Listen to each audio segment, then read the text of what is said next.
Should have just started, and welcome back. We are playing through White Plume Mountain with the Tyranny of Dragons team, who have, after foiling the plans of the cultists worshipping Tiamat, made their way to White Plume Mountain to undo a little more of the cultists' plotting in the event of retrieving 3 legendary artifacts: Wave, Whelm, and Black Razor. Whelm was recovered from a vampiric dwarven pirate. Odd combination, I know, but so some things happen. Wave was recovered from a giant crab monster in a bubble under a boiling lake. Black Razor is currently in the hands of a halfling, though some of the party, I heard, rightly suspected that this halfling is not what it seems, that this halfling may indeed be a much larger creature representing a much more diminutive form. Whoop, hang on. I need money for food. Hey, grab it on. Here you go. Apologies, folks. Food's being acquired. Why are you apologizing? Go. Why would you bother apologizing when you're walking in on you? Alright, so, for those of you who don't know, I have teenagers, and that was one of them. So, as that's being taken care of, let's see if I can refocus here. So, Black Razor, in the hands of a halfling, who's not really a halfling, has nearly done in one of the party. Waverly, I believe you felt the tugging on the strings of your soul as that sword passed through you. How many hit points do you have right now? Well, I got healed, so I'm back up to 15. Back up to 15. So it was... But it was close. I was down to 2. It was... Oh, down to 2. So, lives have been saved so far. Now, realizing the threat level has escalated, the party responded. Valandra pulled out a silver horn. She blew upon it, and a half dozen or so berserkers just showed up to join the party. Along with that, from the north in the hallway, a burned, scarred, acid-blasted, furless, bedraggled-looking Tabaxi has just shouted out, "No worries." Was it things are about to get weird? Yes. So, there may be some weird other things happening. But I believe where we left it off was on Waverly's turn. Now, Waverly, we're in a kind of odd room with terraces stepping down. The highest level dry, the next level a 10-foot wall with water in it, the level below that dry, and then another 10-foot water level, and the very bottom dry. The bottom has some manticores in it. The water levels had some giant crayfish, some sea lions, and other aquatic things. Some scorpions were dealt with. And along the way, fairy fire was cast in the southernmost area, so that's pretty in pink and glowy. A cube of force was erected, and you're currently inside that, which is warding off living matter. And I think that's most of the special effects floating around the room right now. Valandra, you might have your spiritual weapon still up. Anyone else have any effects, and of course the berserkers, any effects that I should be remembering? Not aside from raging. Rage, okay, rage is in place. And several of the monsters are still stunned, or a couple of them anyway. Oh, that's right. We've got a crayfish on crayfish fight going on. The one crayfish is currently enthralled by Telaise and is attacking the crayfish to the north, who sits there stunned, but they just can't seem to do each other in. We've got another stunned giant scorpion over here on the left. And I think that brings our summary pretty much up to date. Oh, what's up with this guy? He has an icon too. What is up with that guy? Fairy fire. Fairy fire, yep. Okay. Advantage on attacks on him. Okay. This is quite the fight. All right. let me see. I am going to...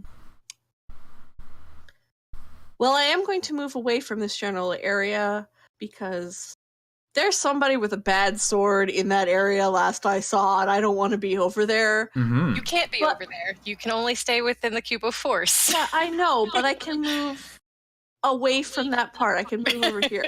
Yes, you can. Okay, before I do that, I'm going to try and shoot this thing. Because I have to shoot something. Can't. What? Which thing are you trying to shoot? This guy here? She That can ceiling? absolutely do that. Sure, absolutely. Yep, absolutely do that. I thought the thing was that she couldn't attack through the cube of force. Cube of Force No, is blocking it's living Range matter. attack. Living My matter, arrow matter. Living My matter, arrow living is matter. not alive. which Not is today. it blocked all the creatures' attacks because they were all natural weapons, and didn't block any of us. And it Yeah. also didn't block that terrible weapon that nearly ate my soul. That True. too. Not a living matter. Why I That's very don't want to true. be where I am right now. Alright. Let's shoot that thing. Let's shoot that thing. Let's not shoot that thing. That's not going to shoot that thing. That's okay. I'm gonna move over here and hang out next to Telaise. And hopefully out of reach of soul-eating swords. Well, What? if it makes you feel any better, this is where the soul-eating sword is. Is And that this where is it is? this is everything that's between you and it. I still don't want to be over there. Yeah, That's okay. Does it make you feel better? I'm not sure. So, that's going to bring up our sea lion friends, and currently we just have one sea lion, I believe, and he is trying his best to eat on Mord. Mord, that sea lion looks terrible. He's falling apart in front of your eyes, but still, one bite and two claws coming at you, Mord. One bite, two claws. I don't think any of Nope. that's going to work. And that's going to bring us to a pile of berserkers. All right, so, Dawn, have you made any indication that you're about to summon something? Other than, reaching for a vial. Okay, so no, the Gathering berserkers of the are gonna surround him as much as they can, Sure. and that'll be 5 great axe attacks at advantage. They are all going reckless. Hang on. Do berserkers have that? They do. Neat.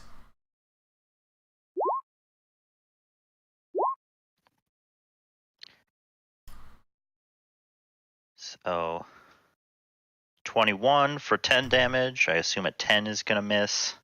22 for here. 6. 19 for 14, Yep. and 24 for 8. Okay. That's math. So 10, 38. 16, No, wait, 38. not. Yeah, 38. 10, Assuming 16, all of 30, them but yep, the 10 38. hit. You got it. Yeah. All right, and then there are 3 more down here who can not reach him currently. So one of them is gonna go for this this sea lion. As 14.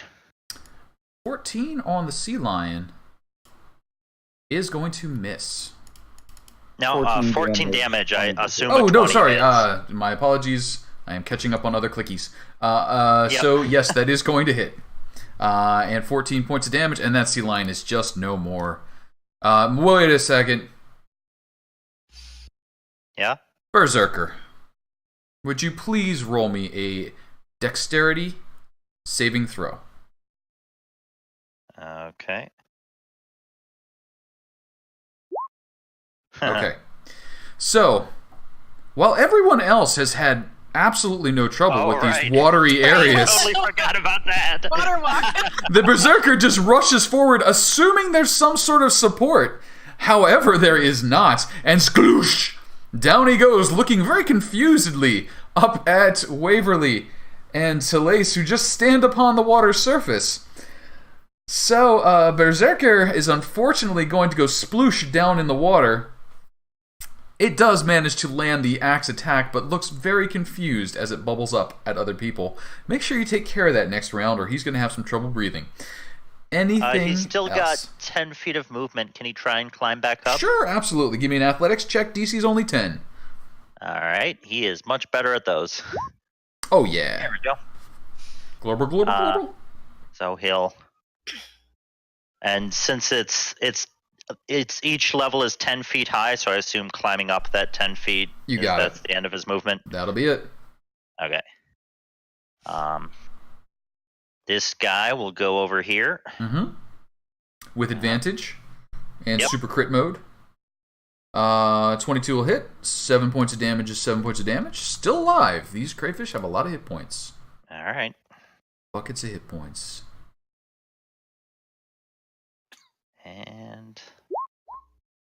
Ooh, does a 14 hit? A 14 will miss the crayfish. All right. All right. They'll go over here. So they're In the close to water? other creatures. Sounds Oh, right. good. No, they won't do that. Sploosh. Sploosh. They just saw don't- the other guy. They just don't get the hang of this water thing. So as the wet berserkers drag themselves back up out of the water, Telaise, what are you doing? Question for you. I can see that way, or do you need me to move a little bit? You can the you right? lean a little bit and you can see. Okay, because I'll move if I need to. That's not a problem. Okie dokie. So, yeah. We're gonna cast heat metal on this guy. All right. It didn't ask me what level I wanted to cast it at, but I guess that's fine. Okay. You go to cast heat metal upon this person. What On you Black on the Razor, Black right? Razor. on Black, On Black Razor? Razor. Ooh. Yep. On So, Black Razor. He will automatically take 11 damage, Okay. and now he needs to make a Constitution saving throw or he will drop Black Razor. All right.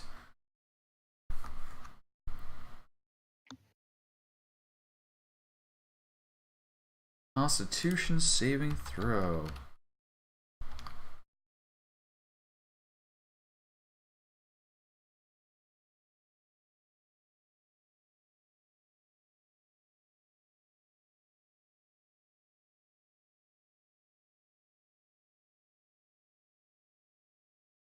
And does get advantage on this.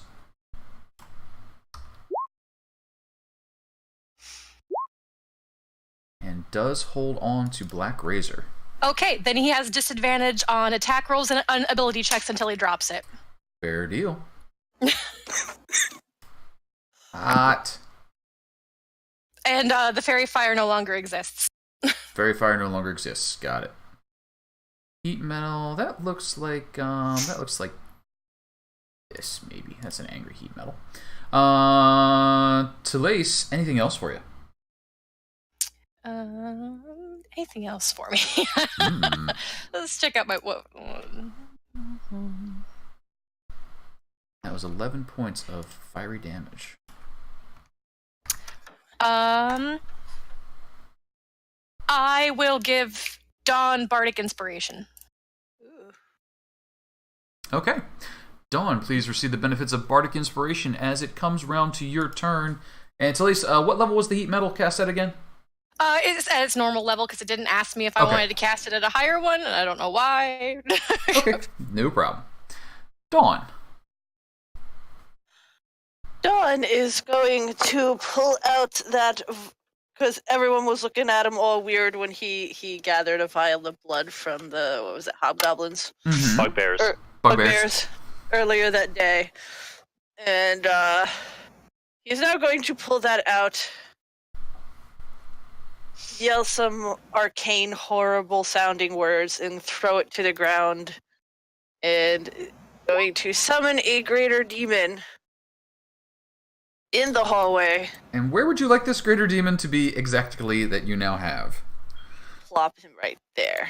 He is summoning a Barlgura, Barlgura. and he will definitely yell, "The big orange monkey is our friend."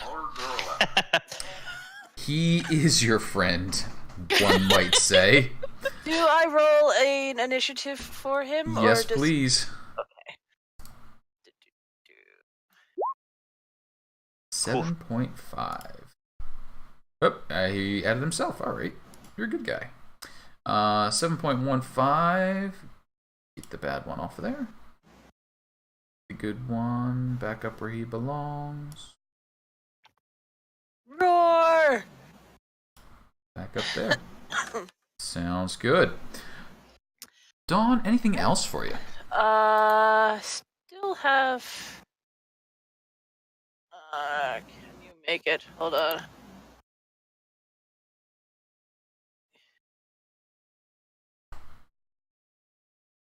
Yes. Okay.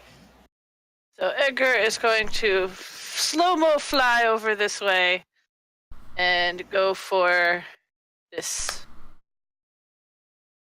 Okay. This bonus action. And that is a with advantage attack. Where are you, spiritual weapon? I believe in you, spiritual weapon. Nope. Wow. Nice. Boy, howdy.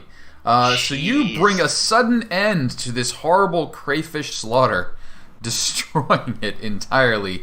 Bits of goo splattering everywhere. Dawn, anything else for you? He'll scoot back a little bit and let the big monkey do its job. You got it. 5, 6. There we go. Just chill there for now. Alright, so that is going to bring up our Manticore squadron. Our Manticores have learned that they cannot fire their tail spikes through the cube of force. They've learned that Valandra is very hard to hit. And Mord, though. Mord looks like a friendly person who just wants to be showered with affection and tail spikes. So Mord, you've got the attention of 3 Manticores. They are all firing their tail spikes at you. That is a total of 9 tail spikes coming your way. Here we go. 1, 2, 3, 4, 5, 6. This is not looking good for the Manticores. 7, 8, and 9. I think you might have gotten lightly scratched. Second to last one hit. Wow, For Manticores. 3 damage. Wow, Manticores. Just wow. Now, do they feel just disheartened and want to quit? To be fair, they had been rolling above 20 on every roll, or almost every roll prior to this. So. They are not into it. The little bit of reprieve that they've got, just can't shake it off now. Casey, speaking of the Manticores, the one on the bottom shouldn't have that symbol anymore because the Fairy Fire is gone. Oh, Fairy Fire is gone. Thank you much. You lose your advantage on him. And that's going to bring us to some giant scorpions, one of which is active and thrashing and hops on down here to try and deliver a little bit of pincher, a little bit of tail whip to Valandra. 2 claws, 1, 2, 1 stinger. I don't think any of those scratch your impregnable metal form. That's going to bring up a scorpion who just wants to wake up. Please. Is it a Constitution saving throw from that stun there, Mord? Yeah, Yep. Constitution saving throw. DC 15. Oh, he's awake. Finally. Okay. That's going to bring us to our new friend. Our new friend looks down at the sword burning in their hand. They gesture. And Telaise, you feel the heat metal spell dispelled. Countered by another spell. Dispelled by the spell. Dispelled by the spells. It was a dispel magic spell. So, the heat metal effect goes away. Then, something really a bit odd happens. They begin to attack. And they attack 3 times. They're going to lay into some of these unruly hooligans that have surrounded them. With advantage. With advantage. And as they do, they cast off their disguise, growing as they do. Their skin darkening, bluish black, their hair white, their armor chain. In a rather revealing form, actually. As a female Oni, in darkened chain, wielding black razor, looking unfortunately familiar Fucking kidding me, you bitch! appears. There's one berserker she's on top of now. Yeah, just scooting them out of the way. So they all resort themselves around her as there's a bit of a dog pile scramble happening. But AU is going to attack the berserker to the north and east with Black Razor. And you know what I like best about this campaign? What I like best about White Plume Mountain? That wasn't Oni. I didn't even have to insert this. I just got to change the name. And here we go. Black Razor at advantage, 18 on a berserker. I'm sure that 16 it's points hit. of damage. Yep. Follow up, another 24 for 12. And the third, another 25 for 17. So we're starting to wear through the berserker's bucket of hit points. But I don't think we're quite through yet. Nope. Seeing this, AU looks a little displeased.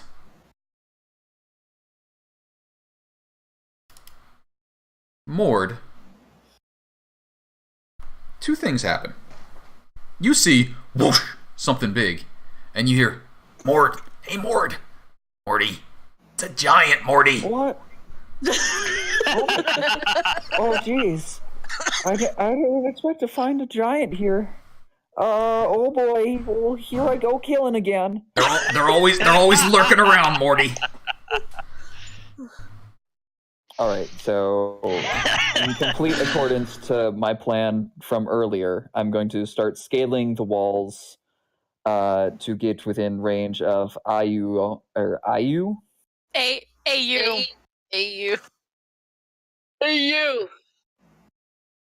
And just so you're aware, Mord, the moment that she appeared, Telaise just all that swearing was in character. She's rage. If she could rage, she would be raging right now.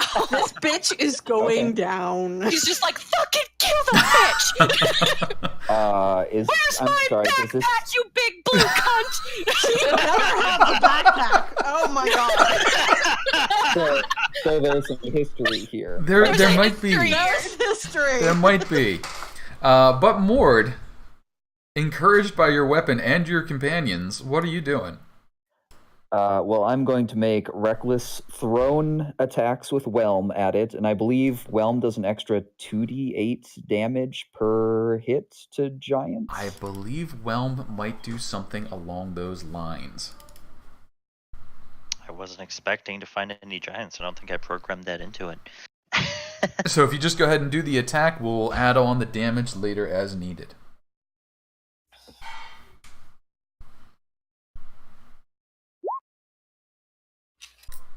Those are two reckless solid attacks. Please go ahead and add on Whelm's extra gianty damage.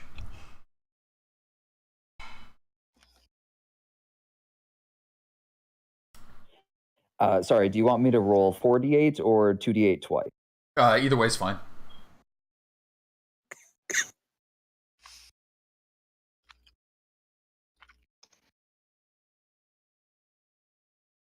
Currently we're at 32 damage, I believe, and that's 51 points of damage. Mord, well struck. Whelm is good for one thing. It's good for more than one thing, but this is the thing that it's best at. So I would hope so. You see Whelm just absolutely pulverize this Oni, and she just looks back at you like, oh. And I will use my bonus action to rage again because I think it would have worn off by now. Fair enough. So does rage have a time limit as long as you're dealing damage? 1 minute. It does have a time limit. Oh, it does? Okay. Yes, it does. Yeah. Unless you are at a certain level, I think. Did we do 10 rounds? It's been a while. But if not, we're not going to worry about the count because I think he's got enough rages left to go. But Mord, anything else for you? No, I used up all of my movement. I used my action and my bonus action just to resustain rage just in case. So that is everything I got. You got it. And that's going to bring up a giant crayfish of Telaise. Telaise, what are you ordering your giant crayfish to do? Attack that one. Attack that one! Sploosh!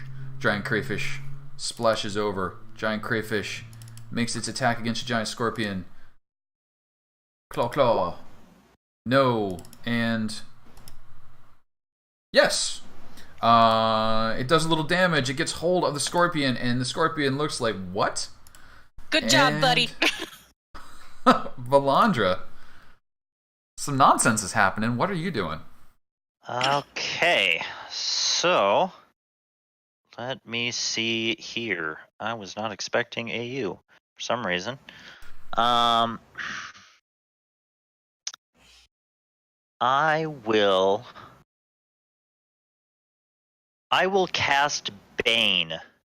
Okay. On both giant scorpions and AU. Alrighty. Go ahead and give me the roll for that one. I believe they get wisdom saves, or is it charisma saves? Some sort of saves, I think. Charisma saves. Charisma saves. Not her strongest point, but she's going to try. Your DC is Damn. 16. She does pass. And that is then going to bring up our two scorpions. Scorpions. They're not so good at this. Yeah, they are baned. So they have been monkey wrenched. And I will move there, and my spiritual weapon will continue wailing on the manticore that killed my owl. Sure can.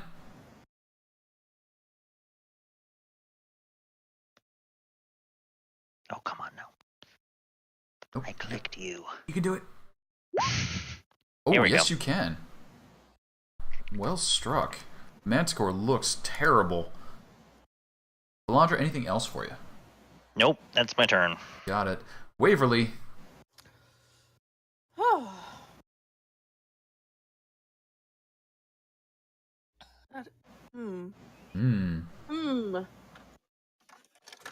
You've got allies next to AU. You can sneak attack. I do. I can. I Ooh. do.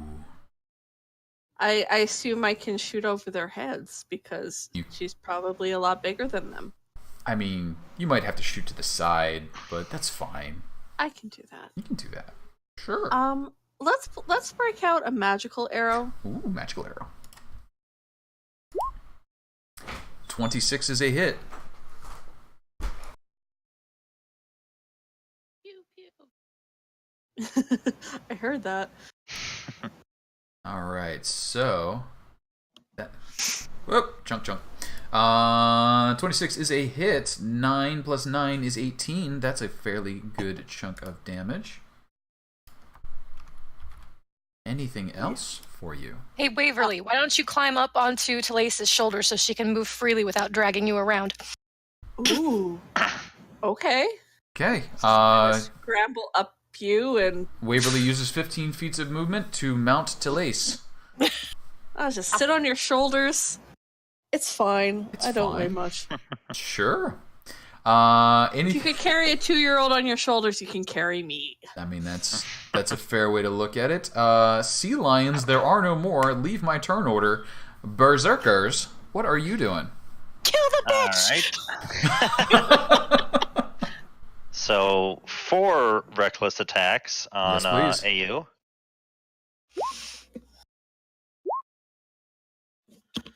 Does a 17 hit? A 17 does not. Okay, but I assume a 21 does. 21 does, as does a 25. 34. 41 damage.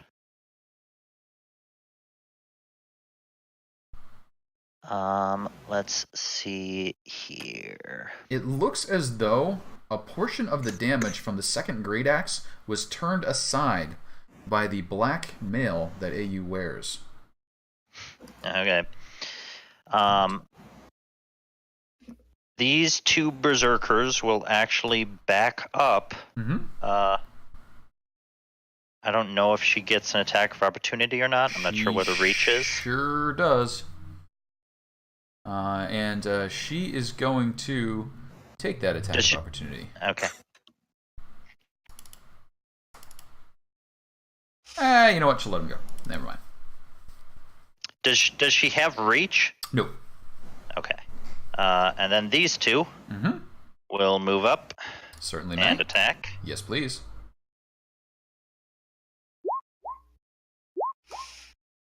16 will not 8 more do. damage, 23 anyway. will. Yep, absolutely. These guys can scoot back past the demon, right? Sure. So this one's going to leave too, so if she wants to attack of opportunity. All right.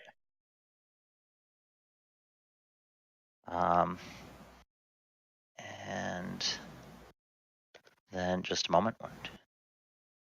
Just enough. Okay, this one will jump in. Sure. Attack. Not going to hit. Nope. And jump back. You got it. So that is the Berserkers. Berserkers have berserked. Anything else? Can you check out my ping, Thomas, real quick? Yep, I did. I was just finishing them first. Awesome. Sorry. Cool. Nope, that's everything. You got it. Telaise, it comes around to you. Carrying Okie dokie. Waverly, what are you doing?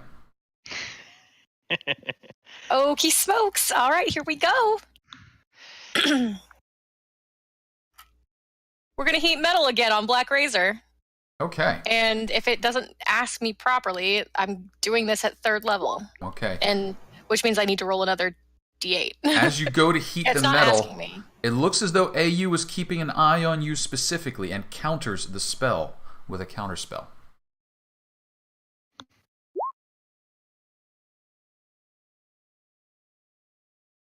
Interesting. Well, we're using up her higher level slots anyway, so. Indeed you are. Telaise, anything else? 1 second. 1 moment, please. Un momento.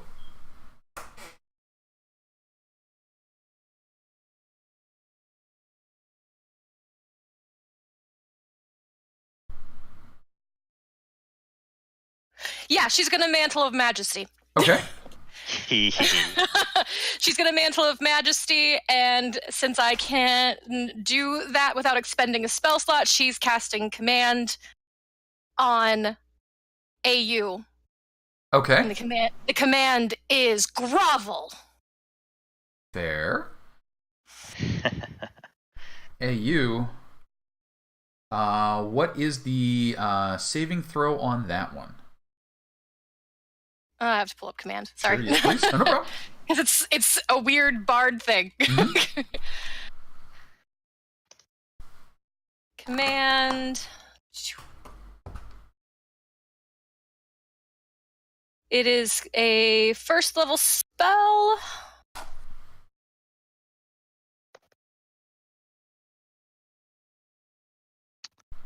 Wisdom saving throw. Thank you. Thank you. You're faster than me. You got it. And what is your DC? My DC is 16, I believe. Hang on. Yep. That's a big DC. It is. All right, she does have advantage on saving throws at the moment. 2 wisdoms. No.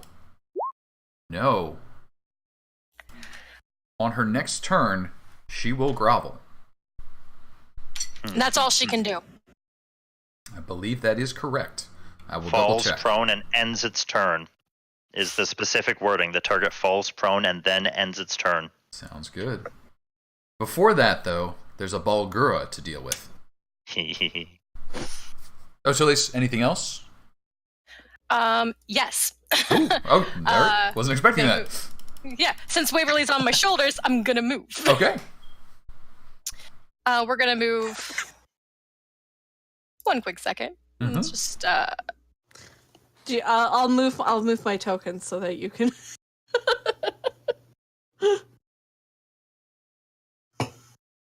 Okay, I'm moving where she can't see me. Mm-hmm. Okay. There we go, and then there's Waverly. Sounds good. I came too. And Waverly, if you want to shoot something else, you can totally do that. You're within Would that- range. Would that shunt Edgar out of that space? Edgar's Yes. not alive at the moment. Edgar Okay. is spiritual weapon at the moment. That's why I was asking. I wasn't sure. That's Yep. cool. He's free to pass through It us. counted. He's a fake bird. A very large fake bird. So now it comes round to Balgura time. And Balgura, what is Balgura doing? Gonna stomp this way. Mm-hmm. Makes a bunch of attacks. Okay. One bite, One bite. Reckless? and Are then you going? yes, definitely reckless. One Okay. bite, and then 2 fists. Bite's gonna miss. Fist is a miss. Second fist is a hit. 13 points of bludgeoning damage dealt. Lord, and Wow. 2, how- 3, 4, 4, 7, and then a 15. yeah, I'm rolling sweet today. But Edgar can fly over to hit her. Like, can he be Sure. above Yep. her? He does not occupy space. Yep. Oh, I'll just stick him here for the time being. And spiritual weapon. Black. Ooh. That is Do you going want- to be a Would not miss. be at advantage. It would not be. Do you want to have the Balgra move back a step so the Berserkers can get back up? Yeah. Yes.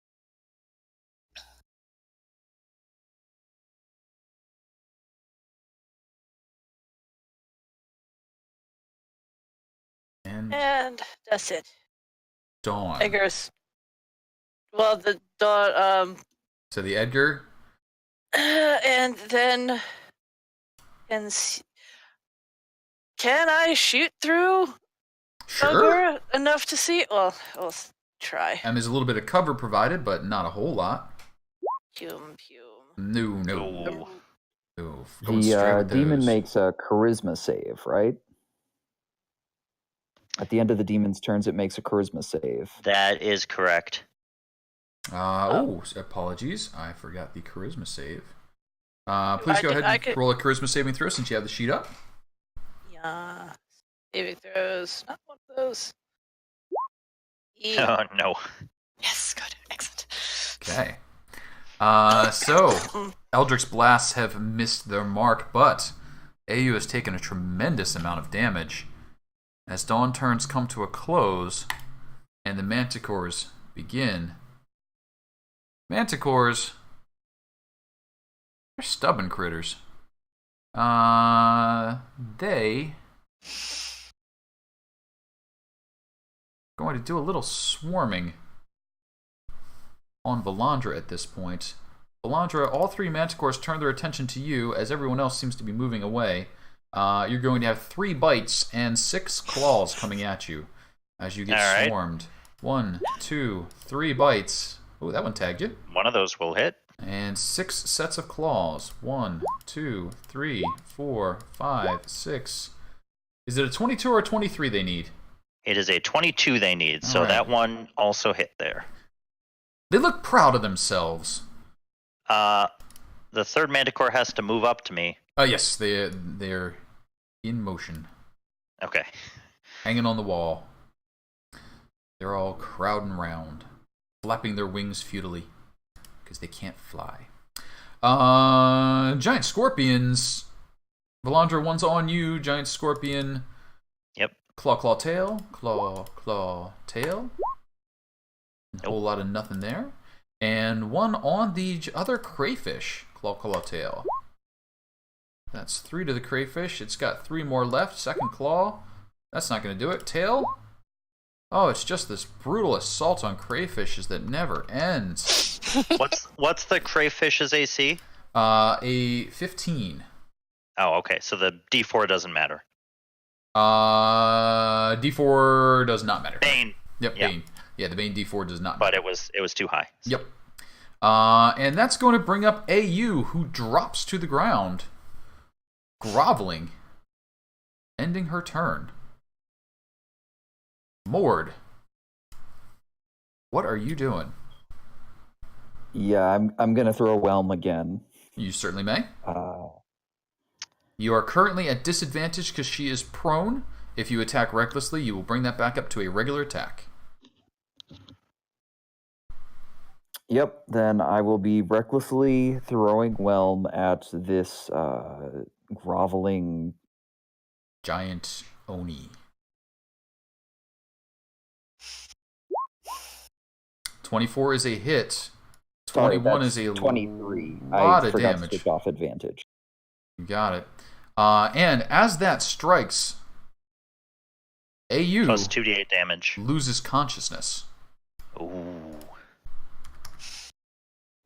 You can see she has gone limp. Are you continuing your assault?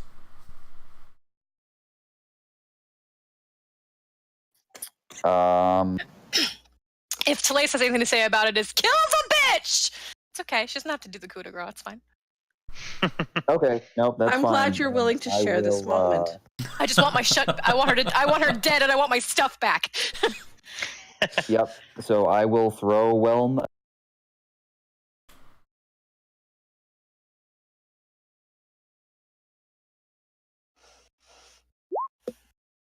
22 is another hit. You think any more damage to this creature and it would not be able to get back up again. Mord, anything else to you?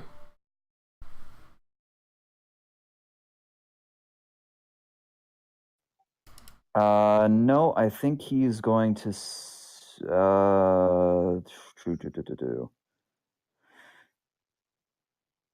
how do the manticores look?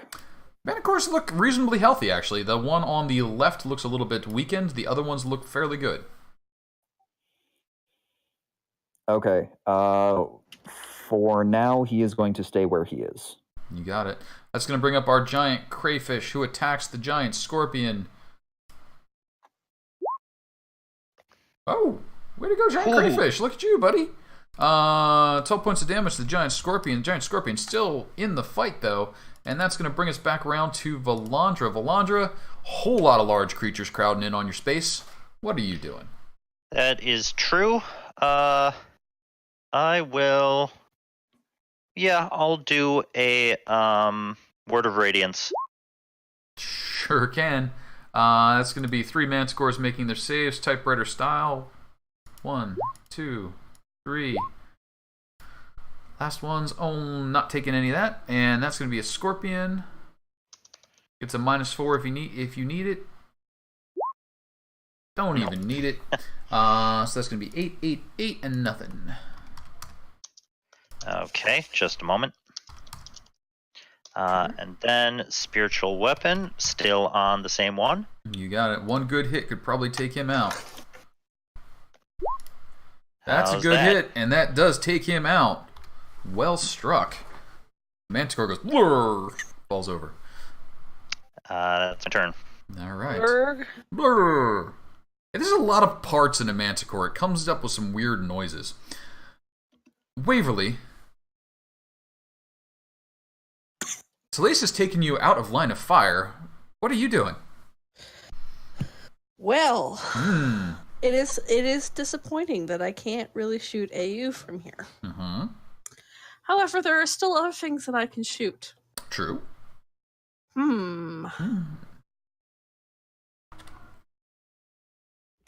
I will shoot. Remind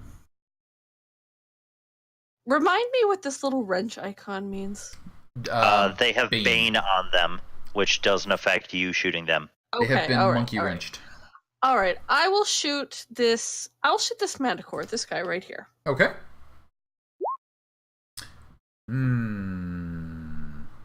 The 13 hit. No. No. Man, why can't I shoot today? Just Look at all the damage you would have done. I too. mean, it really would have hurt bad too. I shot the wall really, really hard. I mean, that water behind that wall is so scared of you right now. Waverly, anything else? No, I guess that's it. Berserkers. There's a lot of them. All right. So the ones on AU, not reckless now, because they don't have to be. So let's go. Actually, we'll have this one come down first. That will hit. And I think cinematically at this point, it's just a barrage of great axes at this point, just hacking into this giant, making sure it's down, eventually severing the hand that was holding Black Razor so the great sword is kicked away. And I feel like at this point, you guys are probably pretty much on cleanup duty. Got a lot of berserkers, we got a lot of demons, we got a lot of power, and a couple of bedraggled manticores. So, I think we can drop out a turn order right now. It does take a little... I would have been commanding all over the place. Yep. So I got to, and that's where I'm gonna let's drop out a turn order right now and go into cinematic mode. So, we do have a horde of berserkers. We've got a huge demon. We've got a couple of large creatures, but they're going to be no match for you. So, what does this look like as it goes down, and what happens in that moment after you hear that wet whack, and you know, after 2-3 more swings, AU is no longer a threat. What are y'all doing?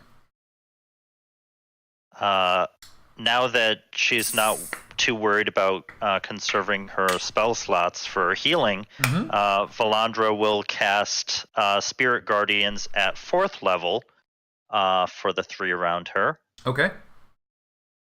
And continue whacking them with both her mace and the spiritual mace. Sounds good. So once you feel the threats passed, Valandra just envelops herself. You see the elemental spirits flying around, battering these manticores. Her spiritual weapon takes 1 or 2 more. Send the demon, because it could leap like 40 feet. Like you could take a step back and just leap, and then like get down there and help smash. You got it. Smash things. The Balgura does its thing. Now, the Balgura, just as a curiosity, you have to dismiss that eventually, or else it may run wild on you? Yes. Okay. How far are you pushing that?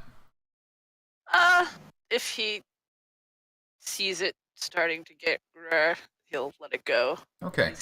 He's more practical. Like, he's not going to take that chance, to so let do me it... a favor, roll me 1 charisma saving throw to see if throughout the whole thing, it does start to tear loose. Where are we? Roll, please. Okay, you keep it firmly in check. It hops down there, it starts doing its smash thing, throwing bits of animal around. Now, Waverly, mounted as you are atop Telaise, what is your activity like? What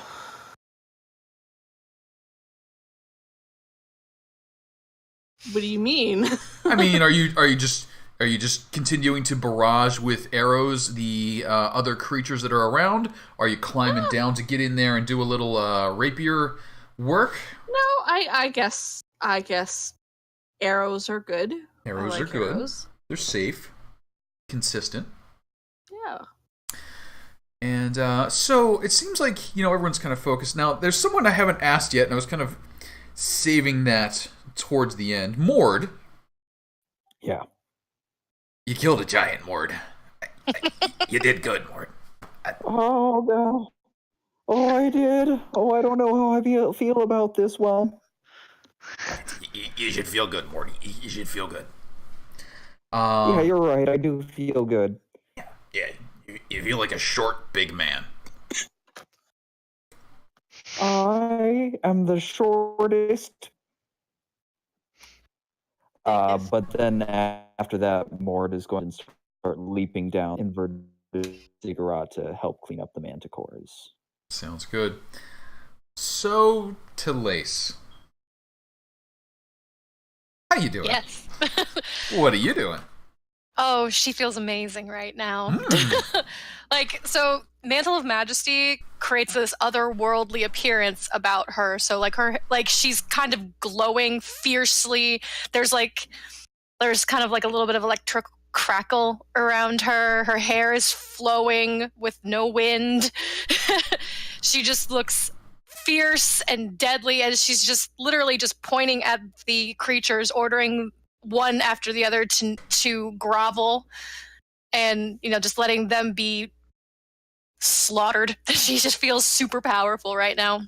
And she's got Wave in one hand, so she just looks really commanding, and there's a mouse on her shoulders.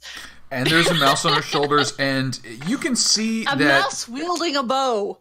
You can see that Wave is all kind of into it.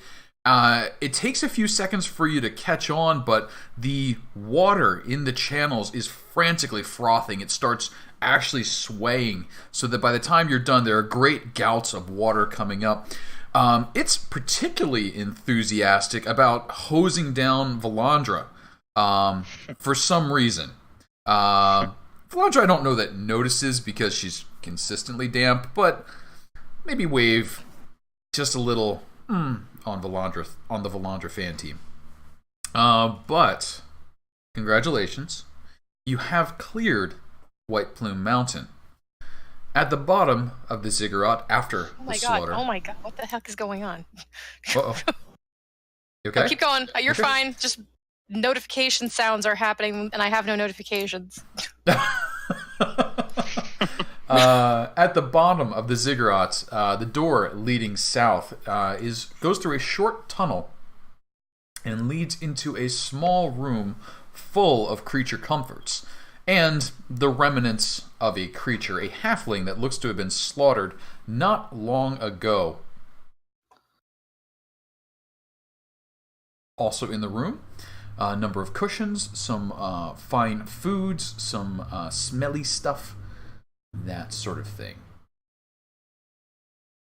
Now, laying on the floor, in the blood and the gore, is a black sword. A great sword. Likely black razor, as described to you. The berserkers want nothing to do with it. I mean, if I could wield great swords.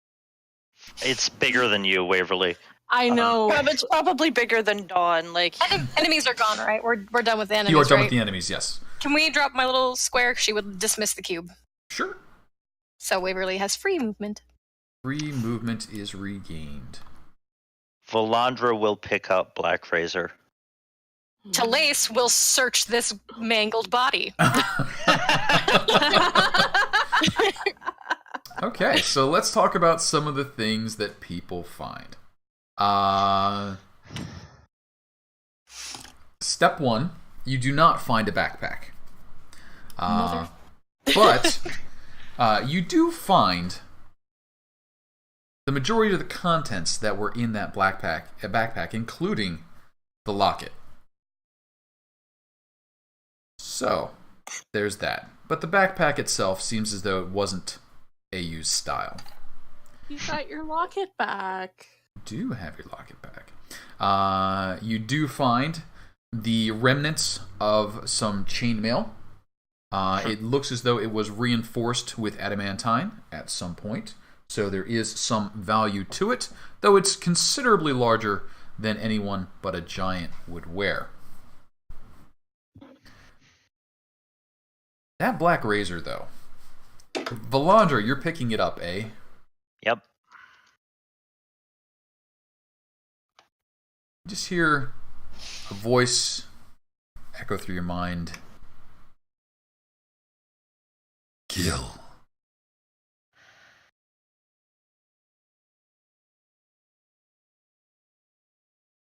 She just looks at it, a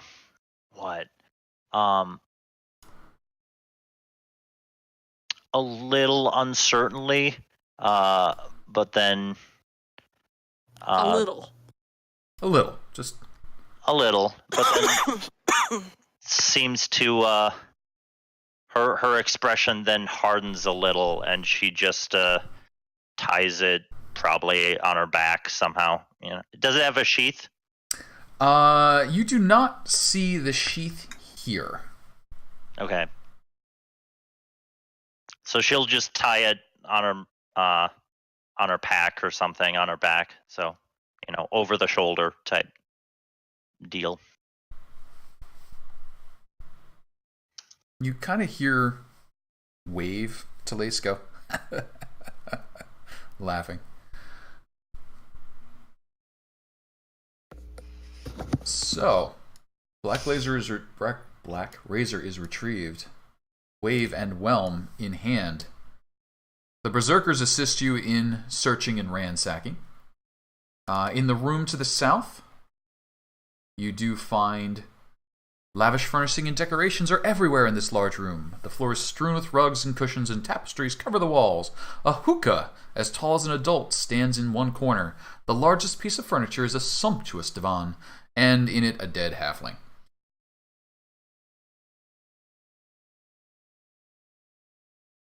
You find some electrum, some platinum, a little bit of jewelry, some potions, a scroll, and a suit of armor.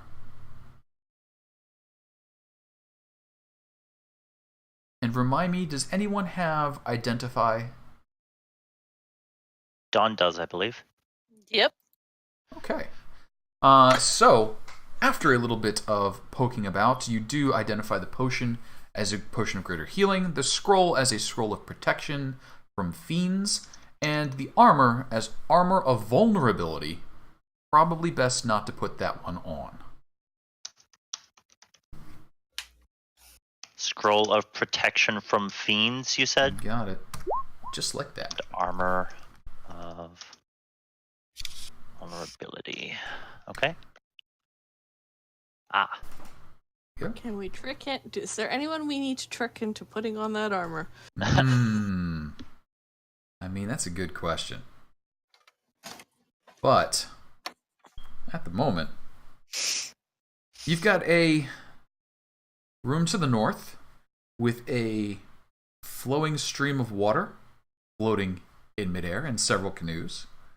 You've got the exit just awaiting for you back to the south and east.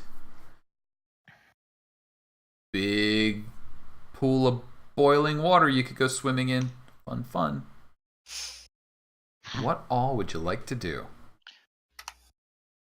Was Black Razor and the armor all the gear, and Telaise's stuff, all the gear that AU had? All the gear of note. I'll get you a couple other details, but that is the functional gear that you find on her, as well as some spell components.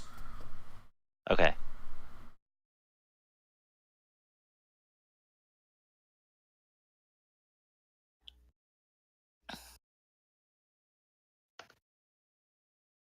And Electrum is half a platinum?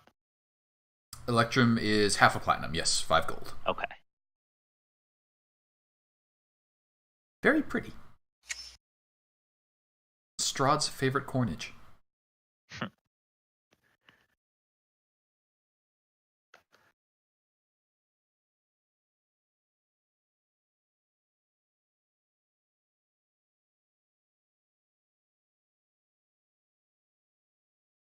I don't know that we necessarily need to go down the floating river on canoes, since we've got everything now. My only concern is that the last part of that poem, what did it say?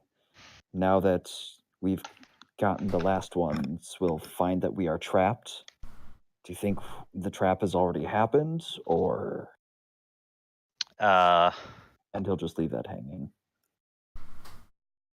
Maybe that was the Ifrit trying to stop Dawn when he dimension doored away?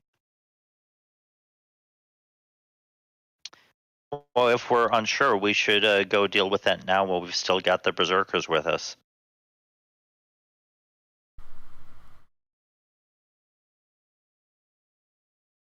Sounds sensible. Which way are you headed? Anyone object to heading out? Nope. Yeah, we can. Oh, we're trying to check literally out escape, main right? entrance. Mm-hmm. So believe she's gonna look at Mort and Valandra and like, can we take this with us? And she's pointing at the body. That's a big giant body. I mean, I'm not carrying it. It's cut up into bite-sized pieces. Would I know how much does a body need to be intact for a Speak with Dead spell? Would you know it? You can cast the spell, so you would know the basics of it. Well, I don't have it prepared now. I was asking if I'd know, like, is having the head good enough? The corpse must still have a mouth and cannot be undead. So you know, basically, if you have a head, you could speak to it. All right. So knowing, getting that from Valandra, Telaise will take her bag of holding, open it up, look at Mord, and go, "I need the head." She's just cold about the whole thing. Wrap it in something first, please. Yeah, Valandra will take out her winter blanket and wrap the head in it before putting it in the bag of holding. All right, so Mord, you're doing the beheading, or at least the cleanly beheading process. Yep. Sounds So good. take a few practice swings to kind of line it up with the neck, and then slash it with the magic sword that they gave me earlier. You got it. Onis aren't humanoid, right? Onis are giants. Okay. They're humanoid shaped. They are humanoid shaped, but not humanoids as per book. Mm-hmm. So, with an Oni's head and 3 legendary magical artifacts, you go galumphing back. Now, which way are you galumphing? Kaloo Kalay. Out. All right. Please roll me 1d12. A 10. You galumph your way to the exit.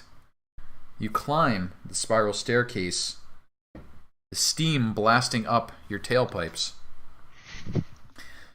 You make your way out the wizard's mouth, which is projecting steam into the air. You start to head out toward Dead Knoll's eye socket to pick up your camping gear. And Mord, buddy, you don't want to be outside right now. Yep, I really don't. It's scary out here. What keeps you on the ground, Mord? Mord, I'm telling you, gravity is an illusion, Mord. It's just the way the sky is waiting to get you.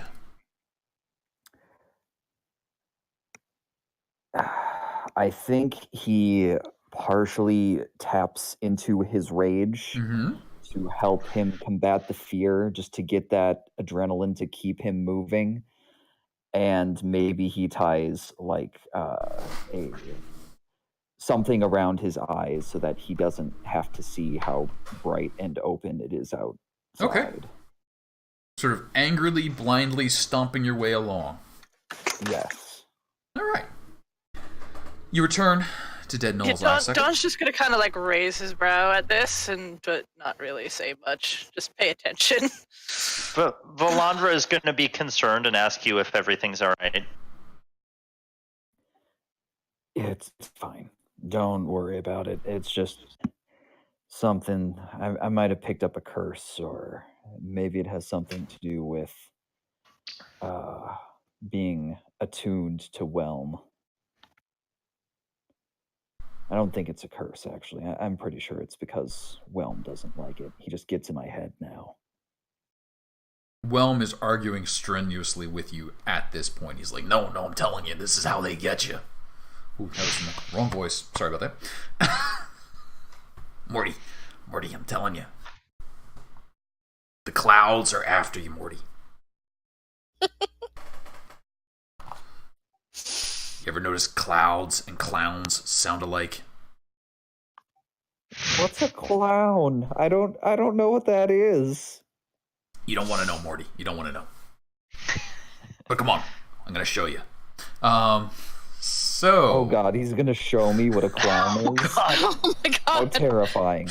I'm a little scared. So, Valandra will steer Mord away from any major pitfalls or obstacles if he's going blind. Sounds good. Now, as you exit White Plume Mountain. You take a look around you, make your preparations to head where?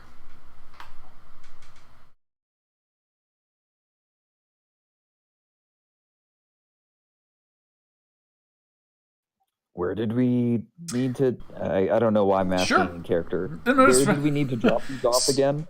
So you, they want it to return to the authorities, the members of the Lord's Alliance. Mirabar would be just fine. Neverwinter, also possible. Even over to Mithril Hall, they could be dropped off. So any of the major cities would work. Longsado, Tribor, Yatar. You really wouldn't want to put these legendary weapons in the hands of low-level contacts like that. Yeah, who are we gonna trust with a sword that eats souls? I mean, it was owned by someone prior to this.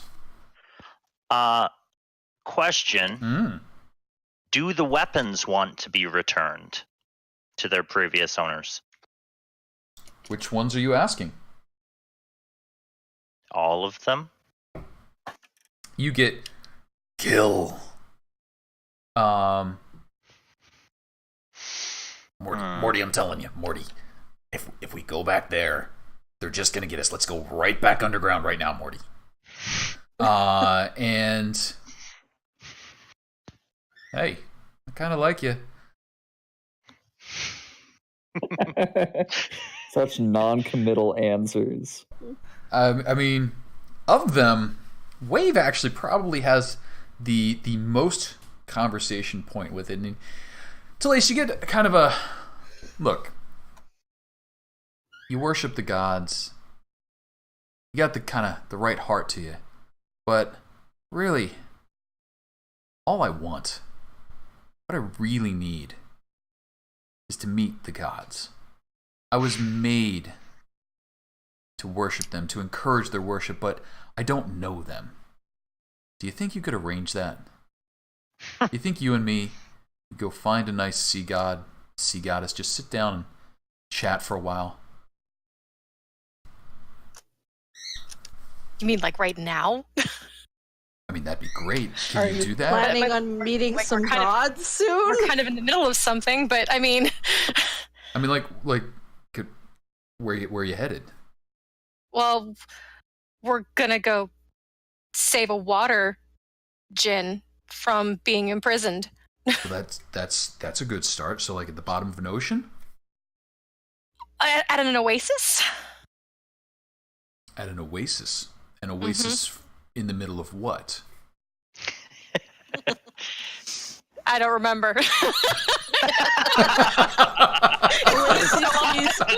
I mean, So- generally those are in the desert. Those are generally in the desert, and this one happens to be called the Desert of Desolation, but that's fine. So are you sharing that information, or is someone piping up with that? I mean, is it talking out loud? Did everyone hear this? Unless you were encouraging it to talk quietly. This seems like it was a general conversation. That's totally fine with me. Sure. When with me, Wave is permitted to speak as freely as it desires. Ooh. So, Because I value and respect Wave's opinion. So Wave kind of turns in your hand, like, how you're holding it, you can just see the tines twist slightly. You don't remember doing that, but just kind of get the impression, sort of looking around. It's like, oh yeah, nearest ocean's over there. Let's just go. I mean, it's, what, a couple of days, weeks from here? I'd love to go that direction, but I have to go save my sister's mother. I have to. I mean, that's a bit of a bummer, but, I mean, that's fine. But after that, we're going to Waterdeep. Yeah. After that, we'll head that direction. I mean, It's a bit of a detour, but I mean, it's a necessary detour. That sounds good. I'm sure in Waterdeep, there's a god in every golden temple, I hear. Not much between despair and ecstasy. No, sorry.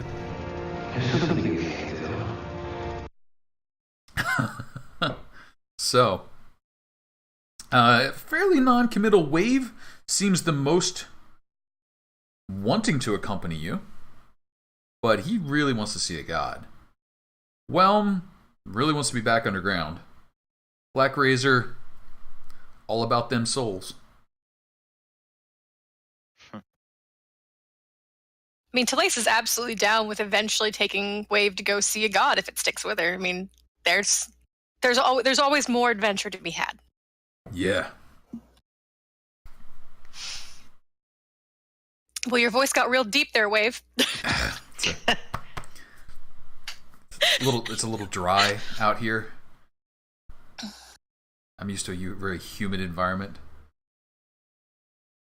Like a big boiling lake. So,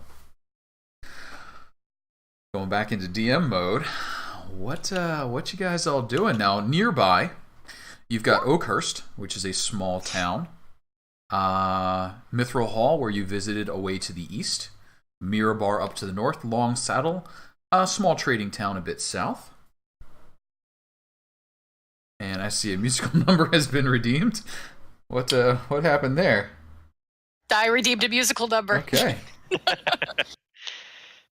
It's none of your business. None of my business. Fair enough. All right. There's certainly no check we would be anticipating that would be redeemed for. Nope. Certainly not. Certainly not. So, as checks are prepared for, where are you going? What you doing? What you want to do?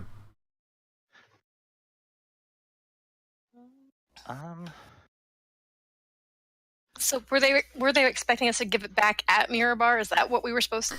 You were supposed to return to one of the major cities and turn it over to a representative of the Lord's Alliance and the other powers. Mirabar is the nearest. Luskin, definitely not. Neverwinter is acceptable. And they weren't really expecting you to go traveling with it. So, Waterdeep would be acceptable, but why would you go all the way down the long road when Mirabar's right here? Serious question. Do I think that these are people that we can trust with these swords? Serious question. Do you trust anyone in a position of authority? Not really. Then there's your answer. I mean, maybe we should keep a safe hold on them because you don't know what they want. I mean, El Moustachio. Especially that sword that eats souls. I mean, they didn't exactly say when to bring them back. Oh, it was. They might be assuming. It was pretty go fetch and come back. It wasn't like go wander around with these things. I mean, you could maybe stretch the truth a little bit, but they wouldn't fall for it. With how far away we were going to be traveling, it's probably... I mean, I understand that there's a philosophy of it's better to ask forgiveness than permission, but maybe we should ask permission.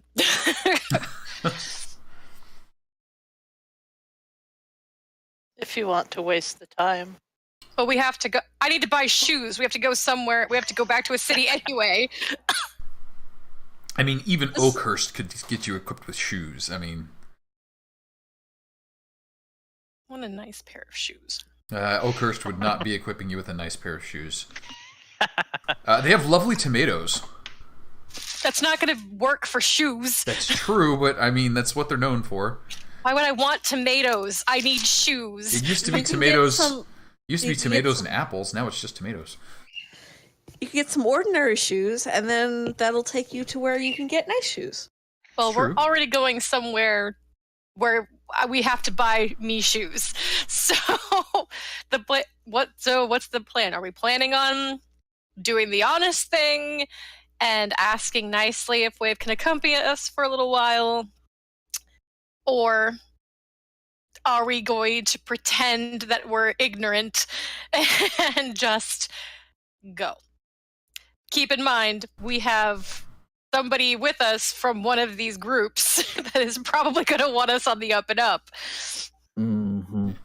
It's funny that you should mention that. Hey, Mord. Yeah. What are you thinking?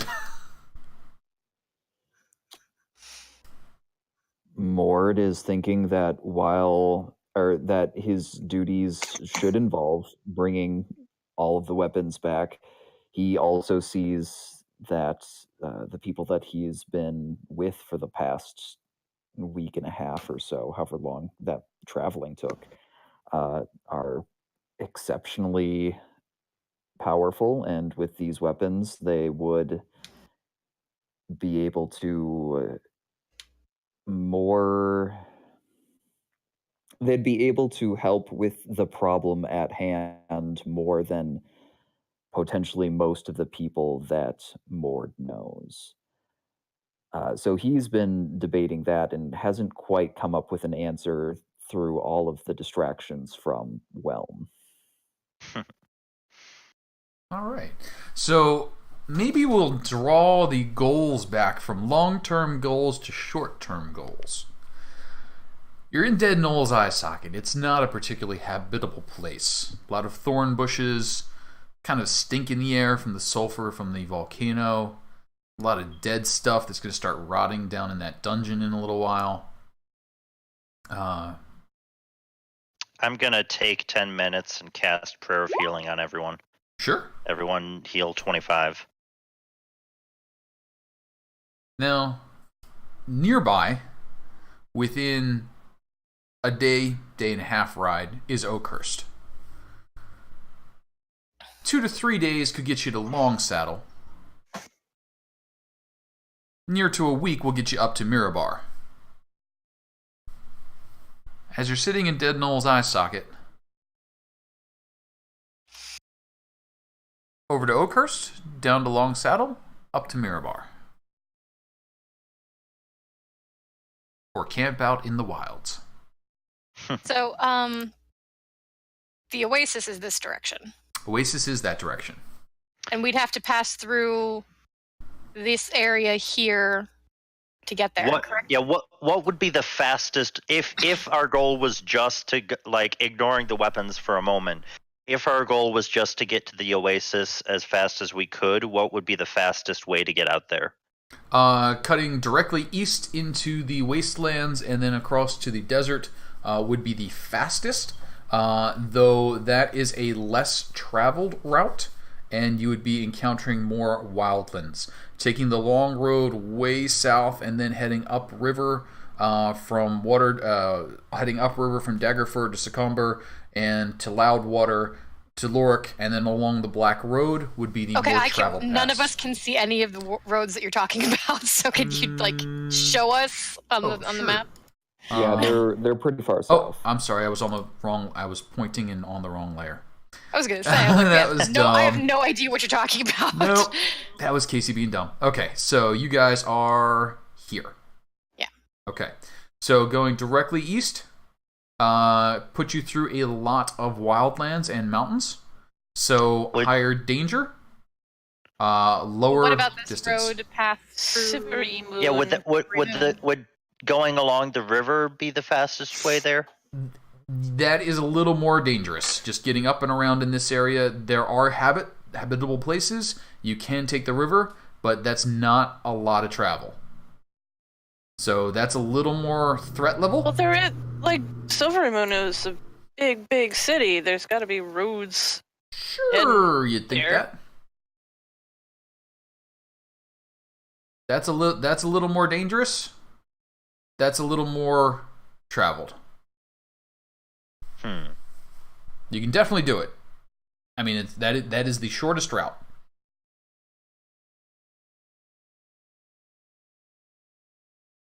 So if we were going along there and we wanted to talk to someone about the weapons, the closest large city would be Mithril Hall. Probably Mithril Hall would be the spot to go.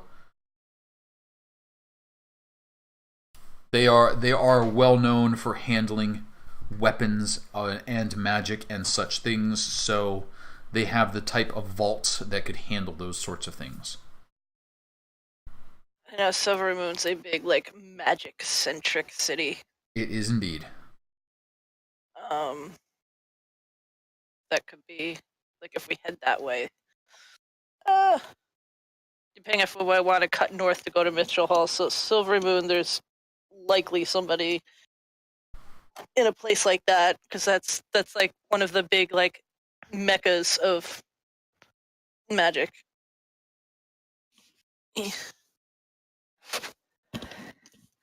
True.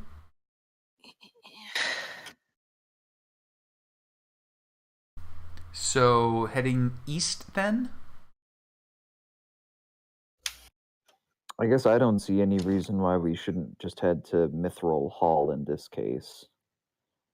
Seems and then fair. do the shopping that we need, potentially drop off any of the all of the weapons, and then head over to the wastes. We already have horses, right? Yep. Correct, unless they're dead. I'm sure we fed them. We out. No, we actually we lodged them in Oakhurst, I recall. Yes. I have a dog. You do. Yes. And So those we've are got to go lodged back in to Oakhurst. Oakhurst first.